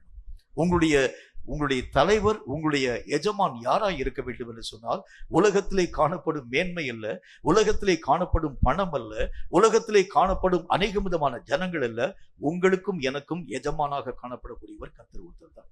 இவரை தவிர்த்து எதற்காகவாகிலும் இங்கே ஊழியம் செய்கிறது உண்டானால் தேவன் அவைகளை ஒரு நாளும் அங்கீகரிக்க மாட்டார். கொஞ்ச நாளைக்கு முன்னால சில செய்திகள் எனக்கு என்னுடைய செவிகளுக்கு மெய்யாகவே கொடுக்கப்பட்டது. அந்த செய்திகள்ல இப்பொழுது இருக்கக்கூடிய பலவிதமான மக்களை பற்றி என்று பேசிட்டு ஒரு அருமையான ஒரு நல்ல ஒரு சகோதரன் விதமான வார்த்தையை சொன்னார். நீங்களும் அந்த மாதிரி ஊழியம் பார்த்தீங்கன்னா கொஞ்சம் நல்ல சபைகள்ல அநேக விதமான ஆட்கள் திரளாய் வருகிறதை பார்க்க முடியும் என்கிறதை பற்றி அவங்க சொன்னாங்க. என்ன மாதிரி ஊழியம் செய்யணும்? நானும் கர்த்தருடைய ஊழியத்தை தான் செஞ்சுட்டு வருகிறேன். என்ன மாதிரி ஊழியம் செய்கிறது உண்டானால் சபையிலேயே மக்கள் திரளாய் வருவார்கள். முன்பெல்லாம் சபையில மக்கள் வரும்படிக்காக நிறைய புதிய காரியங்களை ஜனங்கள் செஞ்சாங்க. இப்ப ஊழியக்காரர்கள் நேரா போய் விசுவாசிகளுடைய வீட்டுல போய் காலில் போய் நின்றுவாங்க, அட்டெண்டன்ஸ் போட்டுருவாங்க. உங்களுக்கு இன்னைக்கு என்னென்ன விதமான வேலை செய்யணும்? ஐயா இன்னைக்கு 1/2 கிலோ கத்திரிக்காய் வாங்கிட்டு வாங்க, அப்புறம் 1/4 கிலோ தக்காளி வாங்கிட்டு வாங்க. இதெல்லாம் போய் வாங்கி கொடுக்க வேண்டியது அவசியம். ஏதாகிலும் வீட்டுல ஒரு முக்கியமான ஒரு காரியம் இருக்கிறது உண்டாலும் முதல்ல போய் அங்க போய் நிற்க வேண்டியது அவசியம். ஏதாகிலும் அவங்களுடைய வீட்டுல ஒரு சாவு ஒன்று உருவாக்கப்பட்டிருக்கிற உண்டானால் அந்த மனிதனை சாகருக்கு முன்னால் அவர் போய் அங்க போய் நின்று, அவர் சாக போறான்னு சொல்லி தெரிந்து அங்க போய் நின்று எல்லா விதமான நடக்கக்கூடிய காரியங்கள் யாவற்றையும் செயல்படுத்தி இந்த மாதிரி நீங்க ஊழியத்தை செய்கிறது உண்டானால் கர்த்தருடைய நாமத்தினாலே உங்கள் சபையிலே ஜனங்கள் தீவிரமாய் கடந்து வர ஆரம்பிப்பாங்க. நான் அவரை பார்த்து ஒரே ஒரு வார்த்தை சொன்னேன், நான் மனிதனுக்கு ஊழியம் செய்யும்படிக்காக வரல, கர்த்தருக்கு ஊழியம் செய்யும்படிக்கு வந்திருக்கேன். ஊழியக்காரன் என்று சொல்கிறவன் யார்? ஆண்டவராகிய தேவனை சேவிக்கும்படிக்காக அழைக்கப்பட்டவனை தவிர மனிதனையோ உலகத்தையோ பொருளையோ ஆஸ்திகளையோ அந்தஸ்துகளையோ சேவிக்கும்படி அவன் உருவாக்கப்பட்டவனே கிடையாது. வேதம் சொல்லுகிறதை போல ஆண்டவராகிய தேவனுடைய சித்தத்தை செய்யும்படிக்காக ஊழியக்காரர்களை கர்த்தராகிய தேவன் உருவாக்கினார். அந்த நாட்களிலே காணப்பட்டிருக்கக்கூடிய ஜனங்களுடைய நிலைகளை பாருங்களேன். எல்லா விதமான மக்களும் ஊழியக்காரர்களாக ஒருமனப்பட்டு சேரக்கூடிய அந்த நேரத்துல ஒருவர் மெஞ்சி என்னை நான் மேன்மைப்படுத்துவேன் என்று சொல்லக்கூடிய ஒரு காரியத்தினுடைய அடிப்படையில ஊழியம் செய்யாம கர்த்தரையே அவர்கள் எல்லா இடத்திலும் முதன்மைப்படுத்த ஆரம்பிக்கிறத பார்க்க முடியும். இப்ப நம்ம இன்னைக்கு வாசிச்ச அந்த அப்போஸ்தலர் நடபடிகள்ல 15வது அதிகாரத்தை வாசிச்சோம் பார்த்தீங்களா? அதுல ஒரு பெரிய ஒரு பிரச்சனை ஒன்று வருகிறது. என்ன பிரச்சனை வருகிறது? விருத்த சேதனத்தை பற்றியும் அதன் பின்பதாக அங்கே இருக்கக்கூடிய அது புதிதாக ரட்சிக்கப்பட்டிருக்கக்கூடிய மக்கள், யூதர்கள் அல்லாது இருக்கக்கூடிய அநேக விதமான மக்கள் கர்த்தராகிய தேவனுடைய சபையிலே சேர்க்கப்படக்கூடிய நிலைகளை பத்தி பேசுறாங்க. இப்படி சேர்க்கப்படக்கூடிய காரியங்களை பற்றி பேசுகிறதுக்கு முன்பாக அந்த ஊர்ல கொஞ்சம் பேர் இருந்து அவங்க சொல்றாங்க, விருத்த சேதனம் பண்ணப்படாம அந்த சபைக்குள்ளாக உள்ள வரக்கூடாதுங்கிறத பத்தி பேசுறாங்க. உடனே இது அவங்களுக்குள்ள பெரிய ஒரு தர்க்கமாக காணப்படக்கூடிய ஒன்றாக விளங்கிற்று. கர்த்தருடைய நாமத்தினாலே பவுல் போய் பிரசங்கம் பண்ணியிருக்கிறாரு. அந்த பவுலுடைய வார்த்தைகளுக்கு மாறாக அங்க இருக்கக்கூடிய மக்கள் சொல்றாங்க, விருத்த சேதனம் இல்லாத ஜனங்கள் உள்ள வரக்கூடாது, சபைக்குள்ள வரக்கூடாதுங்கிறத பத்தி பேசுறாங்க. இந்த மாதிரி அந்த சபையினுடைய சட்டத்திட்டங்களுக்கு உட்படுத்தப்பட்டிருக்கக்கூடிய மக்கள் தான் உள்ள ஏற்றுக்கொள்ளப்பட முடியுமே தவிர சட்டங்களுக்கு புறம்பாக்கப்பட்டிருக்கக்கூடிய காரியங்கள் உள்ள வரக்கூடாது. உடனே இவர்களுக்குள் வந்திருக்கக்கூடிய அந்த தர்க்கங்கள் மிகுதியாக்கப்பட ஆரம்பிச்சதுனால நேர போய் அப்போஸ்தலனாகிய பரிசுத்த பவுல் சொல்கின்றார், நாங்க கொஞ்ச நாள் இந்த ஊழியங்கள் யாவற்றையும் நிறுத்தி வைத்துவிட்டு எருசலேமில் இருக்கக்கூடிய மற்ற அப்போஸ்தலர்களை சென்று நாங்கள் சந்தித்து இந்த பிரச்சனையை போய் நாங்கள் சொல்லும்படிக்காக போகிறோம் என்று அதை பற்றி பேசினாங்க. இப்ப இருக்கக்கூடிய ஊழியக்காரன்னு யோசிச்சு பாருங்க, என்ன செஞ்சிருப்பாங்க? இவங்களே ஒரு தீர்மானம் போட்டு இவங்களே ஒரு காரியத்தை சொல்லியிருப்பாங்க, இந்த மாதிரி செய்யுங்க, அதெல்லாம் சரியா போயிடும். இந்த மாதிரி ஒரு பிரச்சனைக்குரிய காரியங்கள் உருவாக்கப்படுகிற இயல்புதான். இதற்கு என்னென்ன விதமான ரெமெடியங்கள் செய்ய ஆரம்பிக்கிறது உண்டாலும் சரியா போயிடும். தேவனுடைய நியமங்களுக்கு மாறாக எந்த விதமான கருத்தையும் அவங்க செயல்படாம நேரம் அப்போஸ்தலர்கிட்ட கடந்து போறாங்க. அப்போஸ்தலர்களும் ரொம்ப அதாவது அறிவு நிறைந்த மக்கள்லாம் கிடையாது, படித்தவர்கள் அப்படிலாம் கிடையாது. இவர்களும் கர்த்தருடைய நாமத்தினால் எல்லா ஜனங்களும் உட்கார்ந்து ஒருமனப்பட்டு பேசுறாங்க. பேசிக் கொண்டிருக்கக்கூடிய நேரத்துல மூத்த அப்போஸ்தலனாய் காணப்படக்கூடிய பேதுரு உட்கார்ந்திருக்கிறார். அதன் பின்பதாக அவ்வளோ ஊழியங்கள் யாவற்றையும் செய்திருக்கக்கூடிய பவுல் உட்கார்ந்திருக்கிறார். பெரிய பெரிய காரியங்களை செய்திருக்கக்கூடிய, அதாவது கர்த்தருடைய ஊழியத்தினுடைய காரியங்கள் யாவற்றையும் செய்திருக்கக்கூடிய தேவனுடைய மனிதனாய் காணப்படக்கூடிய அந்த பிலிப்புங்கிற மனுஷன் உட்கார்ந்திருக்கிறார். இப்படி நிறைய ஜனங்கள் உட்கார்ந்திருக்கக்கூடிய நேரத்துல அந்த பகுதி நீங்க வாசிச்சு பாருங்க. யாக்கோபு என்ற ஒரு மனுஷன் தெரிஞ்சு அவன் ஒரு ரெமெடி சொல்றது. இவங்கெல்லாம் பெரிய பெரிய நிறைய எக்ஸ்பீரியன்ஸ் பர்சனா இருக்கக்கூடிய மக்கள். இதுல யாக்கோபு என்கின்ற ஒரு மனிதன் எழும்பி ஒரு தீர்மானம் ஒன்றை சொல்லுகின்றார். இந்த தீர்மானங்களை சகோதரர்கள் எல்லா விதமான மக்களும் ஒருமனப்பட்டு ஏற்றுக்கொள்றார். உடனே அவர்களுக்கு அநேகம் விதமான அதாவது அந்த லெட்டர்கள் யாவற்றையும் எழுதி நேரா கொண்டு போய் இந்த ஒரு காரியங்கள் யாவற்றையும் கொண்டு போய் நீங்கள் கொடுக்க வேண்டும். அவங்கள்ட்ட போய் சொல்லுங்க, அதாவது கர்த்தருடைய நாமத்தினாலே தேவனாகிய கர்த்தர் அருவருக்கக்கூடிய சில விஷயங்களுக்கும், சில நெருக்கொண்டு செத்து போயிருக்கக்கூடிய காரியங்களுக்கும், இரத்த பழிகளுக்கு மட்டும் நீங்களா இருப்பீர்களாக, மற்றபடி எந்த விதமான பிரச்சனைக்குரிய காரியங்களும் ஒன்றுமே இல்லை என்பதை பற்றி எழுதி அனுப்புங்கள் என்று சொல்லி பேதுரு சொல்லல, பவுல் சொல்லல, அங்கு கல்வி கற்றுக்கக்கூடிய மக்கள் சொல்லல, யாக்கோபு என்கிற மனிதன் எழுப்பி சொல்லக்கூடிய அந்த தீர்மானத்தை ஜனங்கள் அத்தனை பேர் ஏற்றுக்கொண்டார். அப்படின்னா என்ன அர்த்தம்? அவர்களுடைய வாழ்க்கையில எது முக்கியத்துவமாய் காணப்படக்கூடிய ஒன்றாக விளங்கிட்டு சொன்னால் கர்த்தரை மட்டும் முக்கியத்துவப்படுத்தி அவங்க இயங்க ஆரம்பிச்சாங்க. இதுல யாரும் பேசுறதல்ல, எந்த வார்த்தை உண்மையிலே கர்த்தருடைய வார்த்தை என்பதை நிதானிச்சு பார்த்து அந்த வார்த்தைகளை அப்படி அவர்கள் ஏற்றுக்கொள்ள பழக ஆரம்பிச்சாங்க. இன்னைக்கு சபையில அநேக விதமான சண்டைகள் வருகிறதுக்கு காரணம் என்னன்னு சொல்ல, பெரிய சண்டைகள் வருகிறதுக்கு காரணமே நீ பெரியவனா நான் பெரியவனா, உனக்கு அனுபவம் ஜாஸ்தி எனக்கு அனுபவம் ஜாஸ்தி, இதுதான் சண்டையே. கர்த்தருடைய வேதம் சொல்கிறதை போல ஆண்டவராகிய தேவன் மெய்யாகவே உயர்த்தப்பட்டிருக்கக்கூடிய கடவுள் அவருக்கு முன்பதாக போய் நிற்கக்கூடிய நீ பெரியவனா நான் பெரியவனா என்று சொல்லி பேசுகிறது எப்படி? அப்ப வேதம் சொல்லக்கூடிய வார்த்தையின் அடிப்படையில எது என்னுடைய வாழ்க்கையில முக்கியம்? சேவகம் என்று சொல்கிறது எதை ஆண்டவராகிய தேவன் சொல்கின்றார். கர்த்தரையே எல்லா காரியத்திலும் முக்கியத்துவப்படுத்துக. நான் பெரியவன் சொல்லாத, நீ பெரியவன் சொல்லாத, எனக்கு நிறைய தெரியும் சொல்லாத, உனக்கு நிறைய தெரியும் சொல்லாத, இப்படி உங்களுக்குள் நீங்கள் அடித்துக் கொள்ளாத அளவிற்காக எல்லா விஷயத்திலும் கர்த்தரை உயர்த்தும் ஒரு மனிதராக விளங்கக்கூடிய ஒரு அனுபவத்துக்கு பேர் தான் உண்மையாகவே கர்த்தராகிய தேவனை சேவிக்கும் ஒரு அனுபவம். இந்த மாதிரி பிரச்சனை எங்க வரும், அதிகமாய் வர ஆரம்பிக்கும் என்று சொன்னால் ஊழியர்கள் நடுவில் அதிகமாய் இந்த மாதிரி பிரச்சனைகள் கடந்து வர ஆரம்பிக்கிறத பார்க்கணும். விசுவாசிகள் கூட எந்த விதமான காரியத்தின் கூட கடந்து போக மாட்டாங்க. அவங்க வந்துட்டு அவங்க பேசாம வீட்டுக்கு போயிடுவாங்க. இந்த ஊழியக்காரர்கள் தான், அதாவது எனக்கு தெரிந்த ஒரு நல்ல ஒரு நண்பர் ஒரு விதமான ஒரு வார்த்தையை கொண்டே பேச ஆரம்பித்தார். நீங்க திடீர்னு சொல்லிட்டீங்க பாஸ்டர், அதாவது இந்த போதகர்களுடைய மாநாடு நடத்த வேண்டும் என்கிறத பற்றி நீங்க பேசிட்டீங்க, போதகர்களை ஒன்றிணைக்கிறது எவ்வளவு பெரிய கஷ்டம் தெரியுமா உங்களுக்குன்னு கேட்டார். ஏங்க அவங்க கர்த்தருடைய ஊழியக்காரங்க தான், உள்ள ஒன்னா வர மாட்டாங்களா? ஒரு போதகன் வருகிறது உண்டானா இன்னொரு போதகன் உள்ள வரவே மாட்டார். ஒரு ஊழியன் வருகிறது உண்டான இன்னொரு ஊழியக்காரர் வரவே மாட்டார். இந்த மாதிரி போதகர்களை ஒன்றாக இணைக்க வேண்டும் என்று சொல்லக்கூடிய பணி அது எவ்வளவு பெரிய ஒரு கடினமான ஒரு பணி என்பதை பற்றி உங்களுக்கு தெரியுமா? 4 விசுவாசிகளை கூட ஒன்னா சேர்த்துடலாம், ஆனால் 4 போதகர்களை ஒன்றாக இணைக்கிறது ரொம்ப கடினம் என்கிறதை பற்றி பேச ஆரம்பிச்சோம். அப்படி என்றால் வேதம் சொல்லக்கூடிய வார்த்தையின் அடிப்படையில எது என்னுடைய வாழ்க்கையிலே பிரதானம் என்றால், நாம் 4 ஊழியர்களாக ஒன்றாக இணைந்து உயர்த்த வேண்டியது கர்த்தர் ஒருவரைத்தானே தவிர என்னை நான் உயர்த்தும் அனுபவம். அதுதான் சேவிக்கக்கூடிய ஒரு அனுபவம். 4 பேர் இருந்தாலும் 40 பேர் இருந்தாலும் 100 பேர் இருந்தாலும் 1000 பேர் இருந்தாலும் உயர்த்தப்பட வேண்டிய கர்த்தராகிய தேவன் ஒருவரை தவிர நான் என்னை குறித்தோ மற்றவனை குறித்தோ மேன்மையாக பேசக்கூடிய நிலைகள் எல்லாம் தேவனை சேவிக்கும் அனுபவத்திற்கு புறமானது. கேட்கும் கர்த்தருடைய பிள்ளையே, கர்த்தரையே சேவிக்கும்படி நீங்களும் நானும் அழைக்கப்பட்டோம். அவரால் நீங்கள் மிகுந்த பலன்களை பெற வேண்டும் என்றால் கர்த்தரையே எல்லா காலத்திலும் சேவிக்க நீங்கள் மெய்யாகவே முயற்சிக்க வேண்டியது அவசியம். தேவனை சேவிக்கும் வழிமுறைகளை பற்றி கர்த்தருடைய வேதத்திலே 3 விதமான காரியங்களை நாம் மெய்யாகவே கற்றுக்கொள்ள ஆரம்பித்தோம். பயத்தோடு சேவியுங்கள், நடுக்கத்தோடு கூட கர்த்தராகிய தேவனுக்குள் நீங்கள் களிகூற பிரயாசப்படுங்கள். கர்த்தருடைய நாமத்தினாலே எல்லா விதமான காரியத்திலும் தேவனுடைய விருப்பத்தின்படியே எதை நான் சேவிக்க வேண்டும், சிருஷ்டிகரை சேவிக்க வேண்டும், சிருஷ்டியை நான் சேவிக்க கூடாது, எது என்னுடைய வாழ்க்கையிலே பிரதானம் என்பதை அறிந்து சரியான விதத்தில் தேவனை மட்டும் சேவிக்கும் மக்களாக விளங்க வேண்டியது அவசியம். கடைசியாக தங்களையே நாம் மேன்மையாக நினைவிலே கொள்ளாத அளவிற்காக எல்லா இடங்களிலும் உயர்த்தப்பட வேண்டியவர் கர்த்தர் ஒருவரே என்பதை பற்றி எனக்கு அனுபவம் ஜாஸ்தி, எனக்கு அனுபவம் குறைவு, எனக்கு ஆண்டவராக தேவனை சந்தித்திருக்கக்கூடிய அனுபவங்கள் அநேகம் உண்டு என்று சொல்லி ஒருவருக்குள் ஒருவர் மேன்மை பாராட்டாத அளவிற்காக 10 பேர் ஒன்றாக இணைய ஆரம்பித்திருந்தாலும் 10 பேரும் இணைந்து கர்த்தராக தேவனை உயர்த்துகிறது தான் தேவனை சேவிக்கும் அனுபவம் என்று கர்த்தர் நமக்கு சொன்னார். தேவனை ஒரு மனிதன் சேவிக்கிறது உண்டானால் அவரால் நிறைந்த பலன்களை தடையில்லாமல் பெற்றுக்கொள்வார் என்று கர்த்தருடைய வசனத்தில் வாசித்தோம். கர்த்தரையே சேவிக்க நீங்கள் பிரயாசப்படுங்கள். கர்த்தராக தேவனால் நீங்கள் மெய்யாகவே தண்டிலே சேவகம் பண்ணும்படிக்காக எழுதி கொடுத்திருக்கிறீங்க.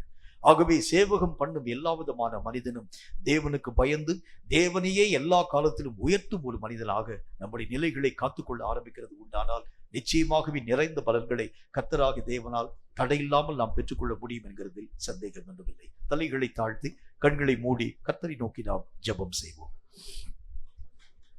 சொல்லப்பட்ட இந்த வார்த்தைகள் இது நமக்காக உரைக்கப்பட்டது என்பதை அறிந்து, நமக்காக சொல்லப்பட்ட காரியங்கள் என்பதை அறிந்து, நான் என்னுடைய உள்ளத்தின் கதவுகளை திறந்து உம்மை நோக்கி நான் ஒப்புக் கொடுக்கிறேன். ஆண்டவரே, உம்முடைய சித்தம் என்னுடைய வாழ்க்கையில் நிறைவாக்கப்பட எனக்கு நீர் கிருபையை தாரும்.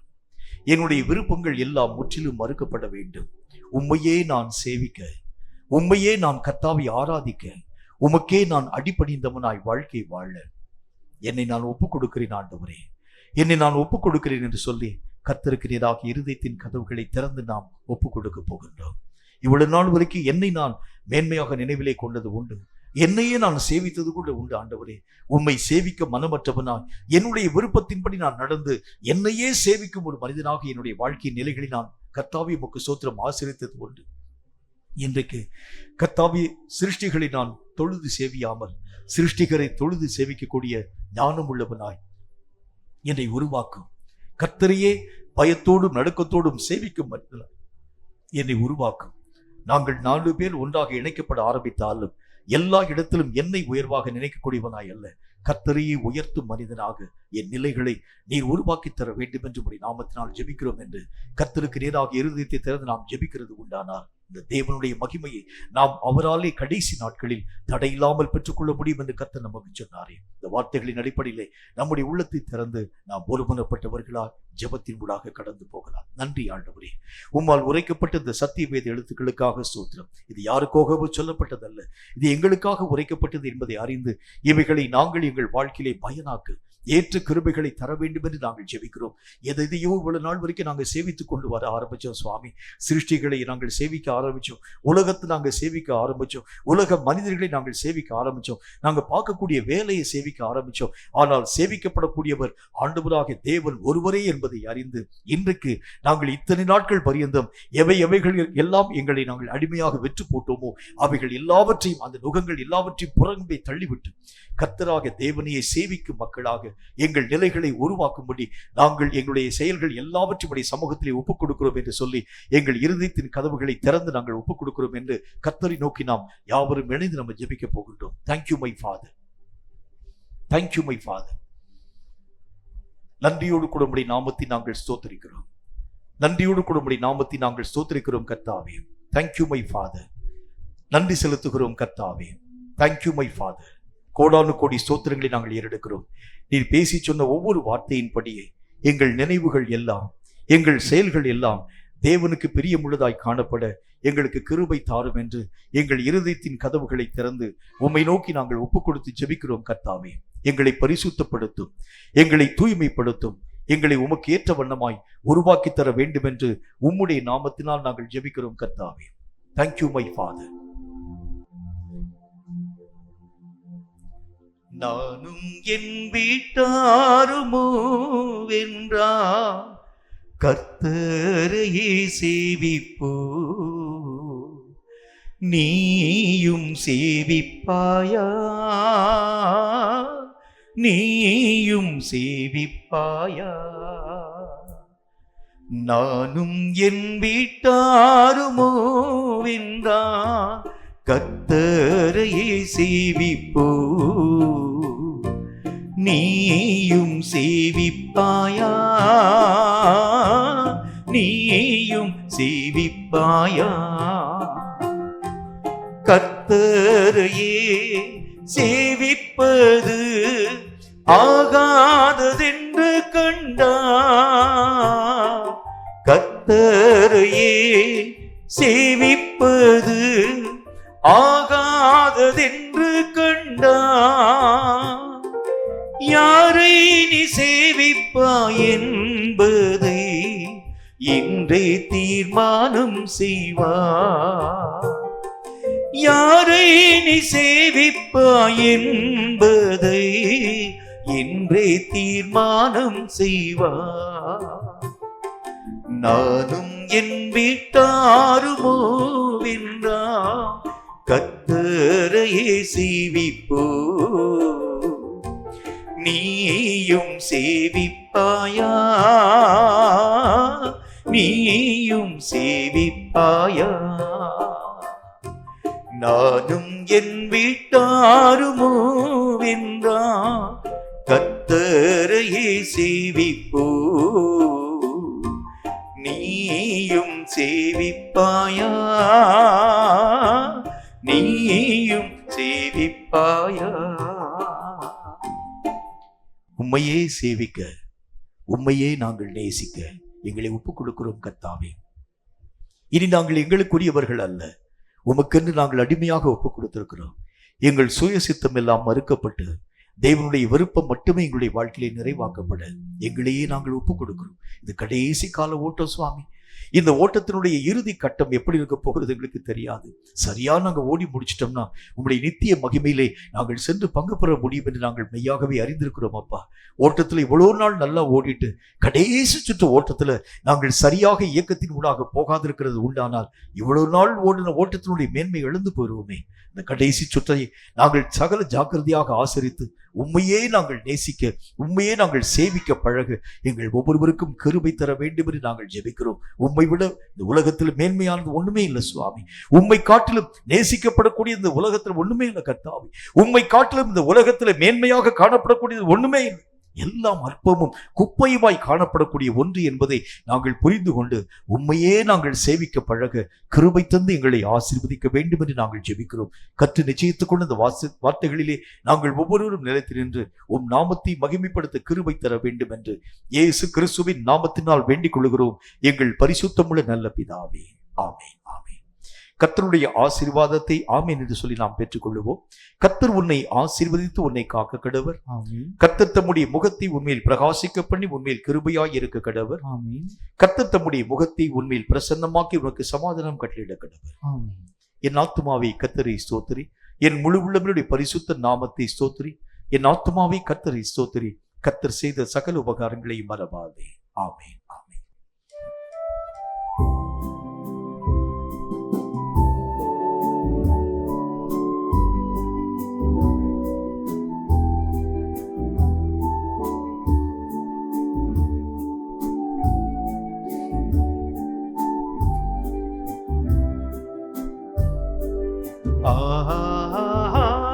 அல்லேலூயா, அல்லேலூயா, அல்லேலூயா, அல்லேலூயா, அல்லேலூயா, அல்லேலூயா, அல்லேலூயா, ஆமென். கர்த்தர் தாமே நம் ஒவ்வொருவரையும் அளவில்லாமல் ஆசீர்வதித்து பாதுகாப்பாராக. ஆமென்.